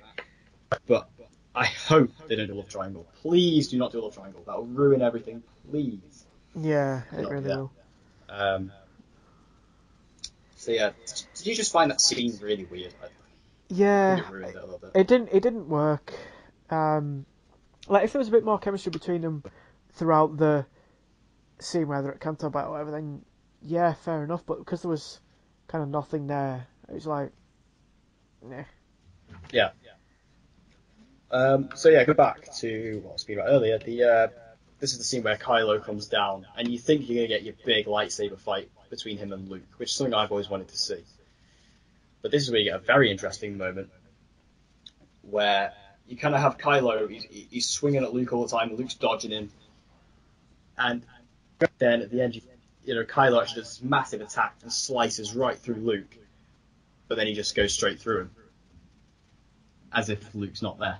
Yeah, I And it's mean, great when he picks up the lightsaber and he kind of slowly pierces it through Luke, and you can just see like he just goes straight through him again, and it's like, okay, what's going on here? I mean, I don't. It kind of shows Kylo Ren's character perfectly in terms of he might well be strong. He might have well killed quite possibly the strongest person in the galaxy, but he's also an idiot because, like, on the ship, literally moments ago, he just destroyed the blue lightsaber with Rey, and obviously Luke's there using that exact same lightsaber. So it's like, put two and two together, pal. That's not there. It's gone. Where is So Luke's green lightsaber? Where is it? exactly. Why has he not got it? Like, and yeah, it's like a good point. If the blue one's destroyed, why did he bring out the blue one, and why didn't Kylo notice that? Yeah, exactly. It's just, and also that's something that just came up in my head because obviously Rey is going to be a Jedi. Is she going to get a completely new lightsaber? Will she get the green one? Yeah, but where is it? So Yeah, exactly where is it? I'd be interested. no, I'd like to get a new one, like personalized design. I think Because each lightsaber's yeah, each lightsaber is different, and it's sort of isn't it crafted to match the personality of the. I don't know. I can't. Anyway, yeah, and also like, the crystal is kind of the kyber crystal is kind of bounded with the force, I think, which is why Kylo Ren's lightsaber was like so shaky because it's conflicted. yeah, but also the in most parts the crystal chooses the master, and I think with Kylo's because it didn't choose him, he's forced it in there. That's why Yeah, he's got the two exhaust ports on the hilt um, to help try and balance that out, which is really quite interestingly done to be fair. But yeah, it's cool. obviously, in the Force Awakens, the blue lightsaber called to Rey, and then obviously the lightsaber's destroyed. But at the end of the film on the Falcon, you see Rey with both parts of lightsaber in hand. Obviously, the bit is exposed, showing that the blue kyber crystal's in there. So obviously, presumably, she's going to make her own lightsaber with that crystal because it is calling to it called to her. It's connected to her now. You Yeah, know. yeah. I think that'd be interesting. I think the whole thing about the blue lightsaber being destroyed because it's such a like this is probably the most iconic weapon in Star Wars. It started off as Anakin Skywalker's. Um, One thing I'm actually is this ever explained? But if you look at Darth Vader's lightsaber, it's Yeah. the exact same as that one, but obviously it's red. Yeah. Is that the same lightsaber that Anakin had?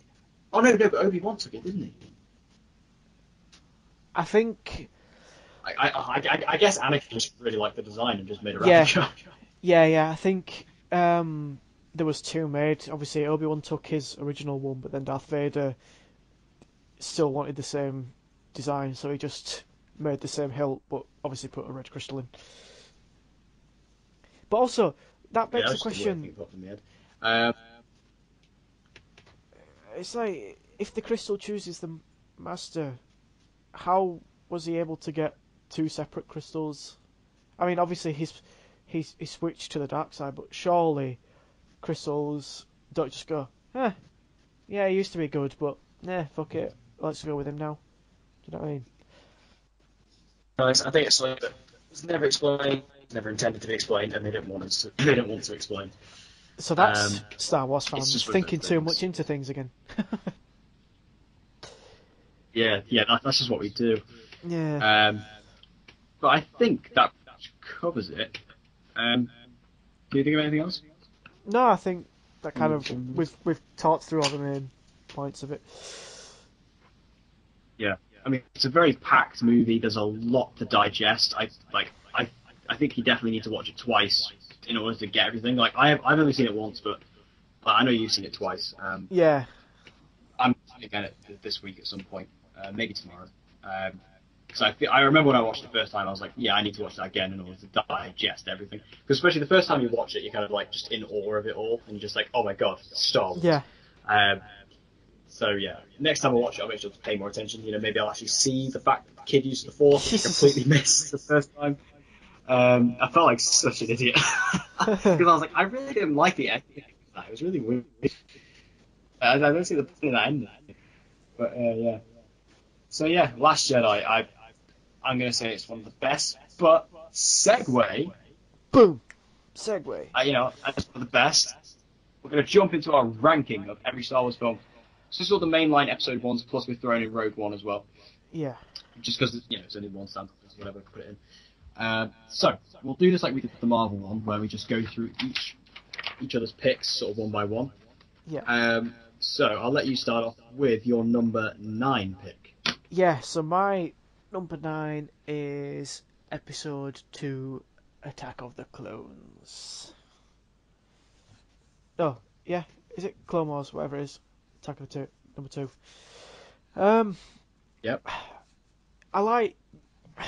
I don't hate the prequels as much as some, but for me, I think Episode 2 had its good moments, but it's the weakest to me personally. So I just wanted to put it as my bottom one, basically. don't really have much to say about it. It just is my number 9. Yeah, my number 9 is also Attack of the Clones. I think it's easily the worst Star Wars film. It's just Yeah, boring. There's not yeah, a lot happens in it. It's basically a love film, like romance film, but you don't buy the romance because it's awful and it's got awful dialogue with awful delivery with awful yeah, performances, and it yeah, all is just awful. I mean, the end, the end fight scene with all the Jedi sort of fighting together on Geonosis is awesome. yeah. That was going to be my Seeing all of them that. fight together, you get space purple lightsaber, pretty cool. Yeah, But yeah, yeah, yeah. it's just not that great at all, really. So yeah, there isn't much to say about it. No, So moving number on. 8, My number 8 is Episode 1, Phantom Menace. To me, obviously, it was the return of Star Wars after so many years. It was the first of the prequels, and to me, it was only good for two things: Darth Maul and the Duel of Fate song. um, yeah, and I think Darth Maul. It's such a shame that he was killed. Well, obviously not. We're knowing that now, but uh, it would have been really cool to see him last a bit longer in the main series films. Maybe have him in place of Count Dooku. I would have suggested potentially. I don't know, yeah, but to me, Episode 1 was the next for me. Yeah, yeah. My number 8 is also Phantom Menace. I just think it's not as bad as people as I remember it. I think because I went back and rewatched them all very recently. yeah. It's actually not as bad as I remember it. I No, mean, no. little Anakin Skywalker, Jake Lloyd, is very annoying, but I can't put too much blame on because he is only, or he was only young. Um, so you can't really blame him too much for that. But there are a lot of scenes, like obviously the pod racing scene, while cool, and it's a cool idea to say, oh yeah, there's like this racing stuff going on in the Star Wars universe. It was only there to make video games, Yeah, um, kind of just product placement. But then, like Darth Maul's a great character. Probably should have been a replacement of Count Dooku because I've never liked Count Dooku that much at all. I've always found him a very weak villain. I never really cared about him. Plus, the fact he was kind of the main villain of the Clone Wars was I found a bit annoying. I mean, he yeah, did get a lot more development in the Clone Wars, but it was a bit of a weak choice, especially when Darth Maul was Darth Sidious's apprentice. I think yeah. he would have had more of a longevity than that. But yeah, Exactly. Phantom Menace again, not much to say about it. Very cool fight scene at the end. Very great lightsaber fight, choreographed Mm, to the nines, but it's awesome. But yeah, it's just kind of bland, I guess. yeah. So Number 7. my number 7 is Episode 3. Um, Probably the best of the prequel trilogies in terms of like visually. I thought it was pretty cool. I mean, some of the CGI was awful for the um, clone troopers, but like General Grievous, I will love as he was one of my favorite villains. I know he was kind of a bit useless because he just coughed all the time, but Yeah. I thought he was so cool. And bear in mind, I think it was the first Star Wars film I saw at the cinema. I saw the other two. I had the other two on DVD, but I think it was the first one that I actually saw in the cinema growing up as well. So I think I remember it more fondly for that reason. Um, and it had some cool fights in it. Obviously, the bit with Anakin and Obi-Wan was quite quite brutal, but um, I liked the whole bit on Kashyyyk as well, and I really I did quite enjoy Episode 3, to be fair. Yeah, my number 7 is also Revenge of the Sith. I quite enjoy Revenge of the Sith. I think it's quite good, quite fun. It's long but I think it's very enjoyable though. I mean, that fight scene between Anakin and Obi Wan is obviously what the whole sort of trilogy was building up to, Yeah, because this is where Anakin has now made the turn to Darth Vader.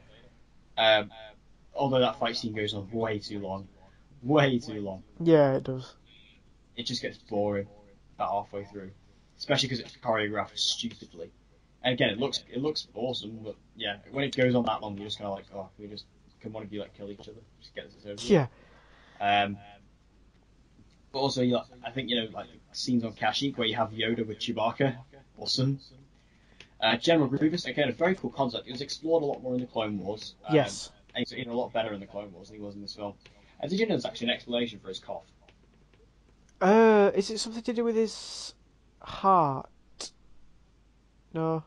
Basically, what happened was in the Clone Wars mini-series, so not the TV show, there was like a mini-series actually released in between the two films. Um, Oh, the cartoon it's one. two-part. Yeah, animated. It's like a two-part thing. Yeah, Um, yeah, there's a scene where Grievous is in that, and Mace Windu has a fight with him, and Mace Windu reaches out with the Force and crushes his chest plate, yeah. and that gives him the cough. So, Cause I bit of a know, fact for you there. yeah, Bit of a because little one. General Grievous used to be. I can't remember what his species was, but he was a bounty hunter, wasn't he? And then he had a shocking accident, and then they basically turned him from a human to this Yeah, like a huge, cyborg. monstrous cyborg, um, which I think was really cool. Like, as a character, his backstory is unreal. Whether or not it's still Yeah, and it's considered really canon, cool. but He has four hands and four lightsabers. yeah, It's, that was oh, awesome. it's great. He has a good fight with Obi-Wan on the planet. I think it's Utapau. That's how you say it. But yeah, I like Revenge of the Sith actually. I like it quite a lot. hmm Number six. Yeah, number six for me is number six. Um, yeah, I think the original Star Wars films are obviously so iconic and have led to where we are now with these incredible new films. But for me, Episode 6, even though it was kind of the conclusion and it did get a lot out of the way, it was the weakest one, I would say. Um, and like obviously it was good to get the whole redemption bit from probably the most iconic movie villain of all time. Um, Sort of to see him actually become sort of the anti-hero was quite a nice little touch. But yeah, I think for me it was not my favourite, obviously. So I've had to put it as the number six choice for me. Finally, we differ. My number six is Rogue One. Yeah. I really liked Rogue One when it came out, and then as time went on, and I've watched it about 3 or 4 times, it just gets.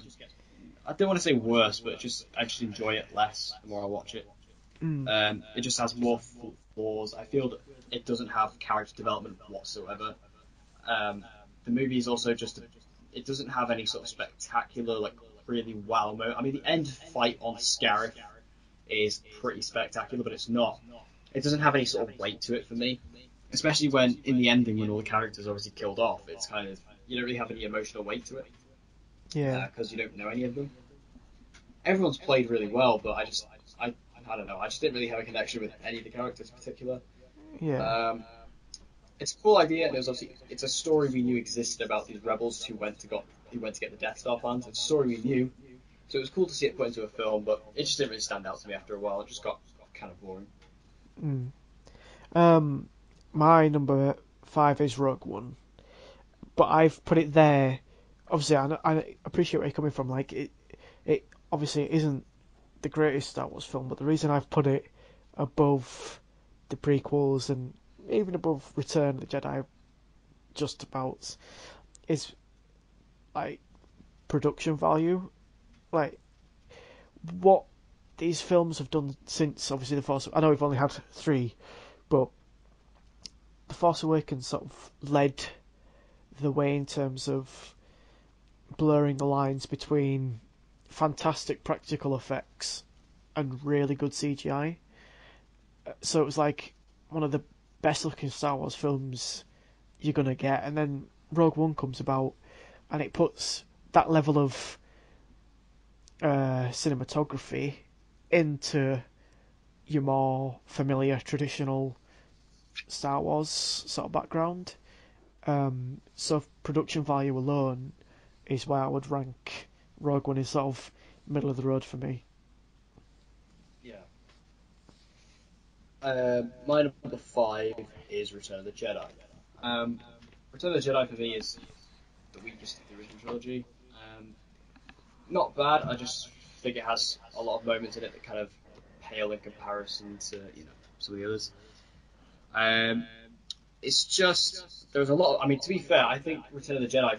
I know for many Star Wars fans, Return of the Jedi is actually their favorite, just because of it was the kind of finale of all this, and it was the um, big culmination of it all. And the last 20 minutes or so, where it's Luke and the Emperor and Darth Vader on the Death Star, that is an Mm. amazing sequence. Yeah.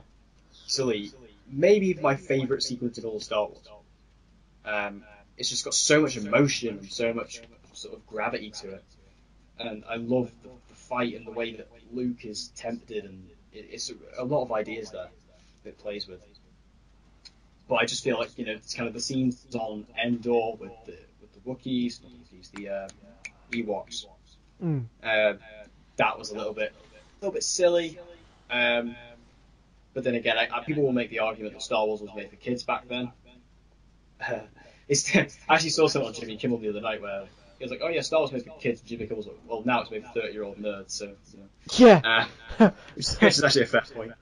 Um, Back then, it was made for kids, and Ewoks had their own standalone films, which we have not included in this list at all. Yeah. Have you ever seen those? Yeah. Yeah. I have. I don't know which one. I've seen one of them. I don't know which one it was, but I've seen one of them, and it's awful. It Yeah, would be the at the bottom crap of this out of list. It's just they're Yeah. just really stupid. Mm. But yeah, Return of the Jedi. I really like it. I love it. But just the weakest of the original trilogy for me. Yeah, definitely. So my next one is episode 4, the one that started it all. Um, I think it was obviously a great setup and obviously had some great scenes. Like the opening part where on the ship where sort of the rebels are fighting against the introductory Darth Vader. Like that is one of the most iconic movie scenes ever, I would say. Um, and it's sort of an introductory to this vast new universe, if you like. I thought it was just great, and I really do enjoy episode 4 a lot. Or episode 1 as it was back then, or whatever. But yeah, that's it for me. Yeah. My number four is The Force Awakens. Ooh, I love The Force Awakens.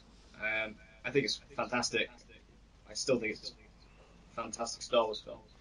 Uh, I just, again, it kind of got worse the more I watched it. I mean, I'm kind of my own worst enemy here because I just watch Star Wars films again and again and again. Just because it's Star Wars and I start to notice the flaws, obviously. Um, but I mean, everything about The Force Awakens was just so good. I mean, it was such a good reboot, not reboot, but such a good continuation of the story. J.J. Abrams did an amazing job. And yeah, some people say it's a rehash of Episode 4, but I don't necessarily see that as a negative. Um, because Episode 4 is so beloved. Everyone, Episode 4 is amazing. mm, And I think all the ideas it played with, the introduction of Kylo Ren, who, like I said, was my favorite villains. I absolutely love him. The yeah, only thing that I've mentioned this a few times, but the only thing that really sort of nibs away at me is the end fight between Rey and Kylo. I can't stand it because it makes no sense whatsoever. Because you have Kylo, who, I mean, I know you say, okay, Rey is super powerful, which she is. She's on the same sort of power level as Kylo. But Kylo is trained, at least trained a lot more than Rey is. Rey should not be able to beat him in a fight. yeah. I know where you're coming from. Other than that final fight, I love The Force Awakens. Yeah, I could say, um, me too. But you'll see how much I love it later on. So my number 3, getting to the juicy bits now. My number 3 is The Last Jedi. Um, like when we're doing the Marvel ranking, it gets difficult because it's not starting it from back to front because I love all the films. I think it's just harder to pick your favourites from from them, if you know what I mean. So The Last Jedi, I just thought it was really, really good and a fantastic continuation of The Force Awakens. And like we've sort of touched upon earlier on in our review, there's like a lot of good points to take away from it. But the other two films, which I haven't talked about yet, I just like more, which is why I've put this one as number 3. Yeah, my number three is also The Last Jedi. I just loved it. I mean, there are some negatives, a few negatives, but again, I think it has so much weight to it. The Last Jedi. I don't know what it is. I just feel like it has so much impact. Um, and yeah, I mean, obviously, that's all I'll say about it. We just spent probably like 40, 50 minutes talking about it. Um, but yeah, that's my number three, Last Jedi. Yeah. So my number 2, this is where I'm going to get a lot of hate from my list, I think. But my number 2 is Empire Strikes Back. For 99% of Star Wars fans, it is regarded, and probably will always be regarded, as the best in the series this far. For understandable reasons, like it is just so good. It really is so good. And I think we could probably do an entire video just talking about how good Empire Strikes Back is. But yeah, it's not quite number 1, but I'll discuss my number 1's number 1. But yeah, Empire Strikes Back is very close, very, very close second. Yeah. My number two is episode 4, New Hope. I remember the first time I watched New Hope and I was just blown away. Because A New Hope what it managed to do for me is make me care about, all these characters so dearly in the space of one film. You had all these characters, like, you had Luke Skywalker, you had Leia, you had Han, you had Chewie, you had Obi-Wan, or old Ben, whatever. And I just cared about them so much. And Darth Vader was just such a cool idea, and he was just big bad villain. And it was the idea and conception of Star Wars, I think, back then that made it so special. And even watching it now, you're just like all these ideas, like this massive space station the size of a planet, and it's just the fact it was set in space was really cool. This film was revolutionary for the time. And Star Wars was like nothing else ever in the world.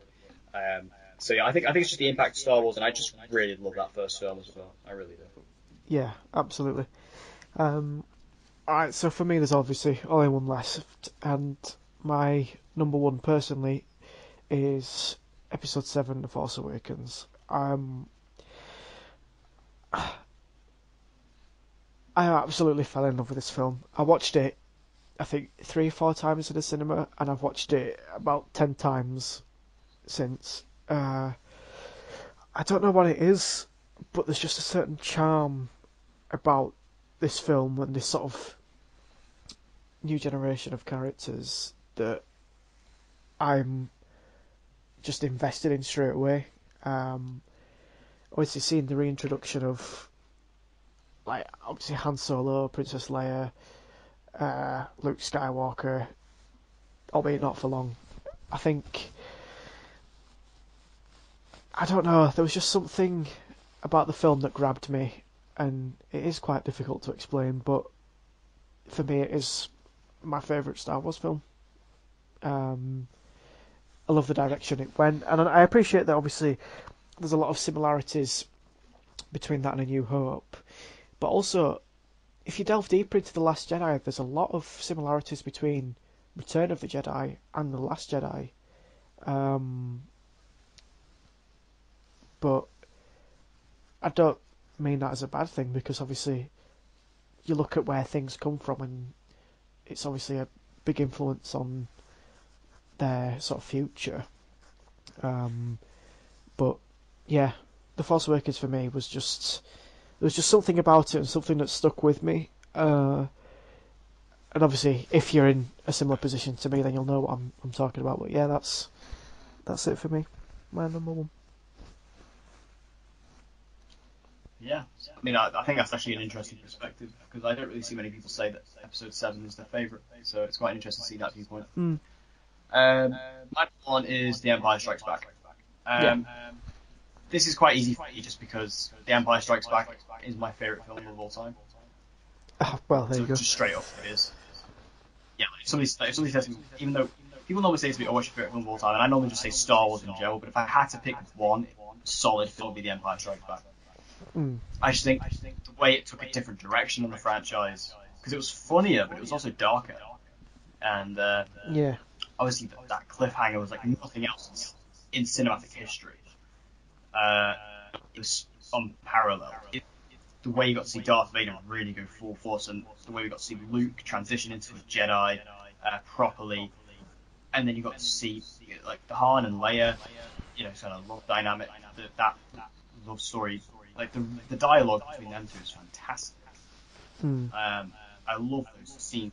Them two together are really funny. Just all of it. Cloud City was awesome. I love seeing Cloud City the way it was designed. The city in the clouds. Obviously, you had Lando, who was awesome, and then the iconic Hoth battle sequence with the Walkers, which has obviously become a massive staple in Hollywood in terms of like making jokes and references, even Yeah. down to Captain America: Civil War. Yeah. It's amazing. I really love everything about The Empire Strikes Back. I couldn't love it more. It's, in my opinion, it is the best film ever made. Yeah. I guess I understand why, but um, yeah. Yeah. Yeah, it's great. So that's our Star Wars ranking. I love doing rankings. I just think it's fun. Yeah. So yeah, so that's kind of Star Wars talk done for this podcast. But the episode's not done. God, it's been a long one, this one, isn't it? Yeah, it has. So we're going to move to our final section, which is our Netflix section, which we always like to include. So I said to Nick just before we started recording that there was something I wanted to throw in there. Now I haven't told him what this is because I wanted to see his pure sort of reaction live. Um, just because it's something that I think is going to be very, very, very enjoyable. So, do you know A Series of Unfortunate Events, the show? Yes, Have you I seen it? do. I'll be honest. I'll say no. It was on my list to watch, and it is on my watch list. I haven't. Okay.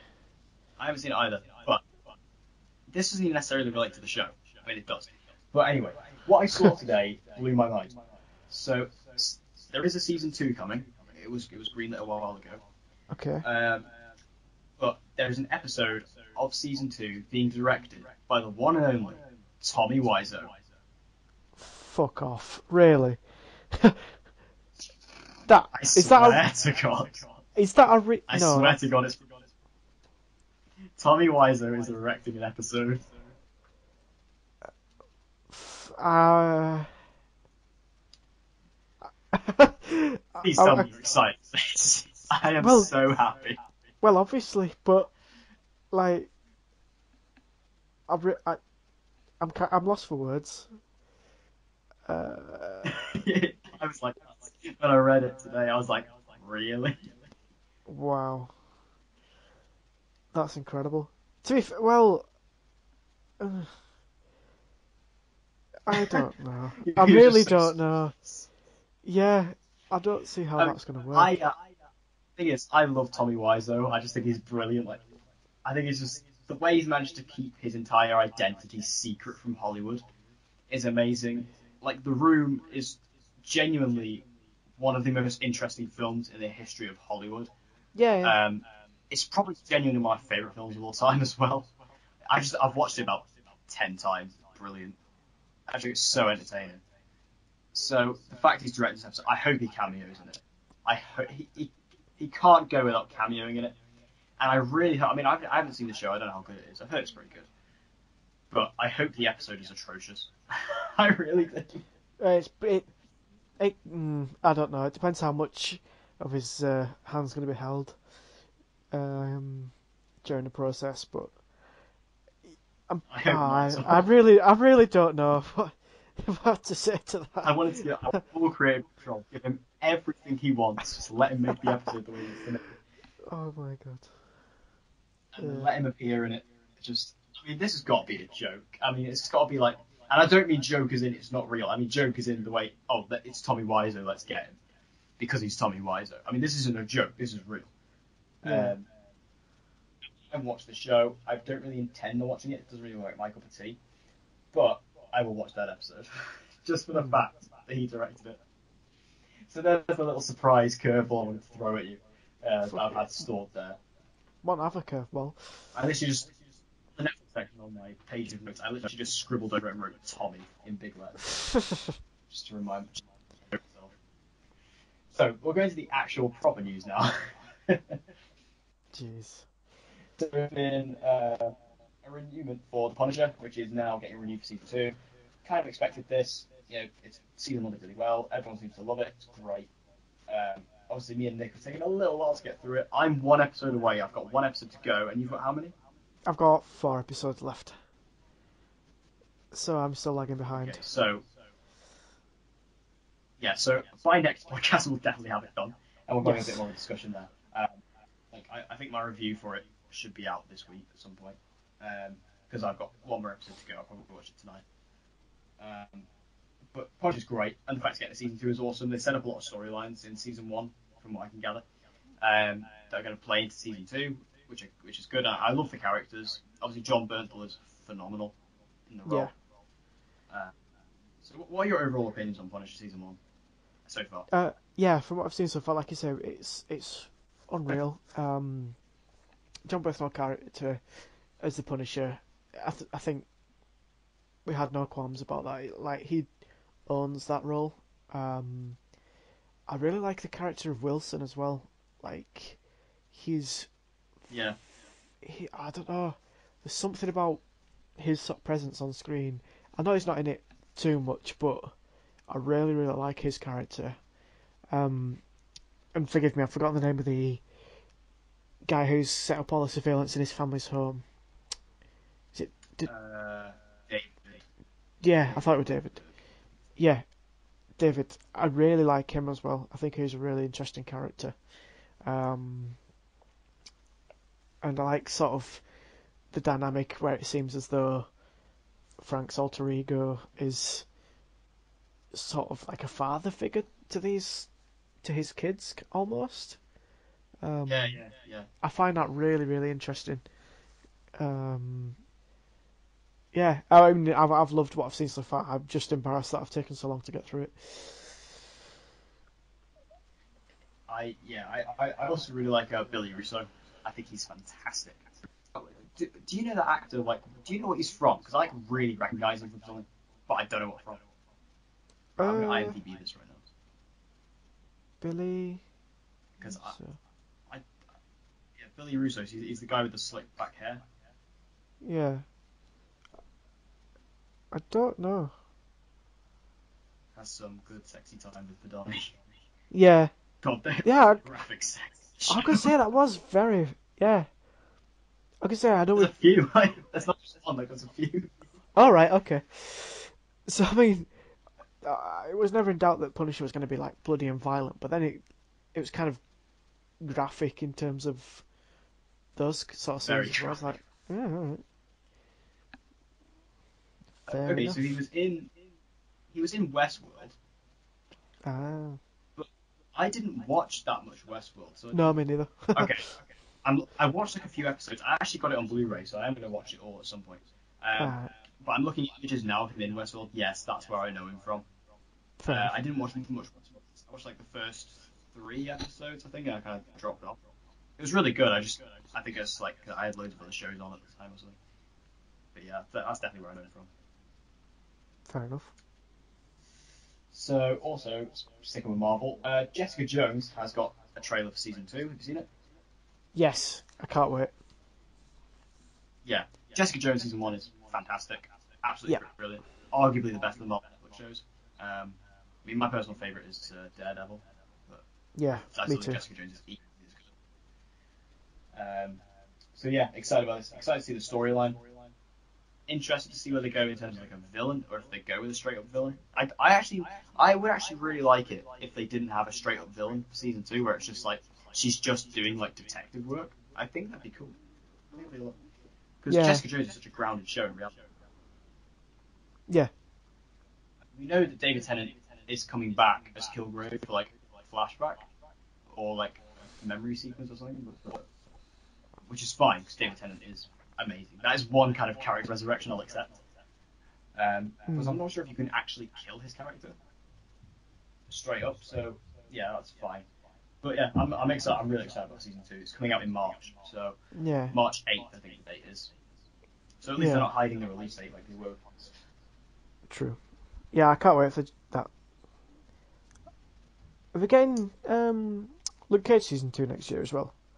Yeah, that's wrapped filming, so that'll probably come out around the same time. No, not around the same time. Sorry, like a bit late, a few months after, like maybe like summer, like where like the Defenders was this year. So Yeah. sort of around there. Is Iron Fist 2 coming next year as well, or are we waiting a bit longer for that? I imagine it will. It's filming now. They've released the Right. first few set photos, first Because few official promo photos. the only one we're not getting next year is Daredevil, right? Yeah, Daredevil shouldn't be out next year. I No, don't think. that's a shame. Uh, yeah, it is a shame, but that we have to wait. So I mean, that's waiting all long. It's 2019, 3 years. Um, but it's only just I'm just kind of working out in my head because obviously Daredevil hasn't actually started filming yet, whereas Iron Fist has. So I'm actually really excited about Iron Fist season 2 actually, just because I quite like season 1 and I really want to see where they go with it without Scott Buck running it. Yeah. I don't know. But yeah, I think 2019 will probably be like Daredevil season 3, probably Punisher season 2, and like Defenders season 2. I think that's sort of where that'll go. Yeah, that'd be nice. Yeah, it will be. So the final sort of thing in the Netflix section, we'll have a bit of a discussion on the upcoming Netflix film called Bright. Yeah, I'm really, really excited for this. It looks to be. I know Netflix have obviously done original films before, but this looks like to be the first one with like a real Hollywood budget behind it. Um, Yeah, Obviously they've got Will Smith in there, um, and Jesus, the trailer for it looks absolutely epic. And also when you look at the soundtrack that's been made for it as well, like a lot of big artists have sort of collaborated and produced music for this film. I'm just having a quick look now. It had a $100 million budget. That's ridiculous Jesus. for a streaming service's own film. You know, that's crazy. I think the film's really interesting. I mean, it's starring Will Smith, so obviously you got that. Will Smith in a Netflix movie. That's a pretty big deal. Mm. David Ayer, who's the director of Suicide Squad, he's directing it. And one thing that's quite funny is you can actually see it's David Ayer like so much. But the thing is with David Ayer, say what you want about Suicide Squad, but he's a good director. Like Yeah, if you watch films like Fury, End of Watch, and even Suicide Squad to an extent, they're pretty well directed films. He's a good director. I mean, again, say what you want about Suicide Squad, and also Suicide Squad's an Oscar-winning actor, Oscar-winning film. Don't want to bring that up, but it did win an Oscar. So. mm. But yeah, I think David Ayer is a good director. And I think he'd be able to handle this really well. And like I say, getting Will Smith on board in a Netflix movie, and even to extend Joel Edgerton, that's a big Yeah, deal. yeah. I gotta say he's pretty good actor as well, isn't I think it's a cool concept as well for a film. You know, it's like it's like a cop film set in kind of like a fairy tale esque universe. he? Yeah, So you have like fairies, and you have like these sort of orcish looking characters played by Joel Edgerton. It's a cool idea. I really like the idea, and like, you know, the trailers that they've released have been awesome. Like they're actually showing the trailers for this. They showed the trailers for Bright ahead of the Last Jedi for me. yeah. I don't Me know if too. you. Yeah, Yeah, and that trailer, I was like, that looks really great. Like that really excited me. Then I was yeah. looking I forward to can't it wait. anyway, but then after I saw that, On um, on Rotten anything Tomatoes, it's got a 97% want to see rating. really, Mm. I didn't know how to use that yet. Uh, no, sorry, it's not Uh, a review. It's just 97% of users want to see the film. right. Um, I also think one thing I really want to mention is this is probably my favourite thing. I'm so excited about to see how it sort of fits into the film. But have you heard the soundtrack? Yeah, that's what I mean. Like the soundtrack behind it looks unbelievable.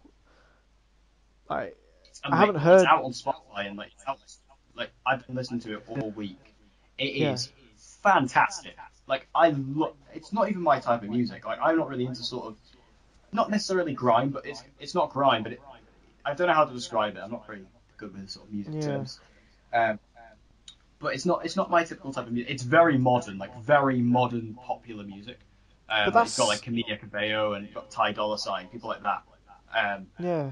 but oh my god, it's some of the songs are just mind blowing.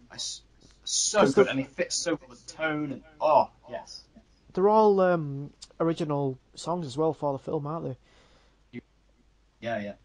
That's mad.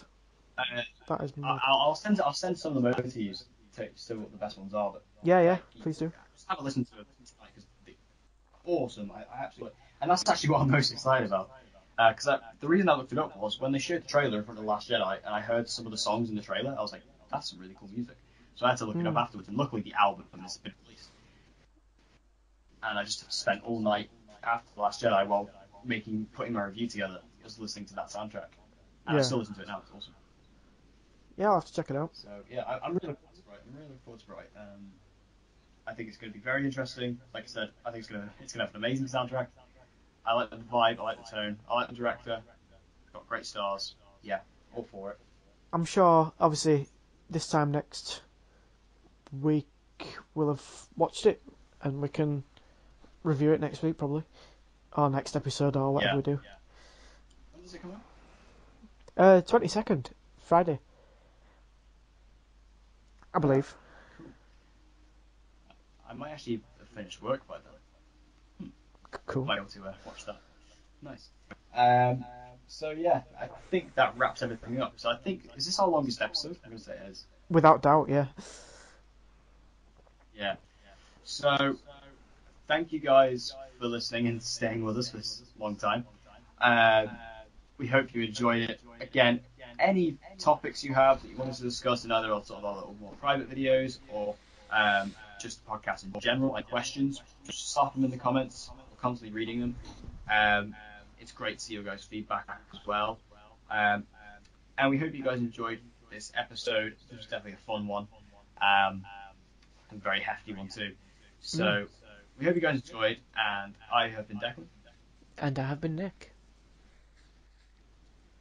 and we will see you guys in the next episode.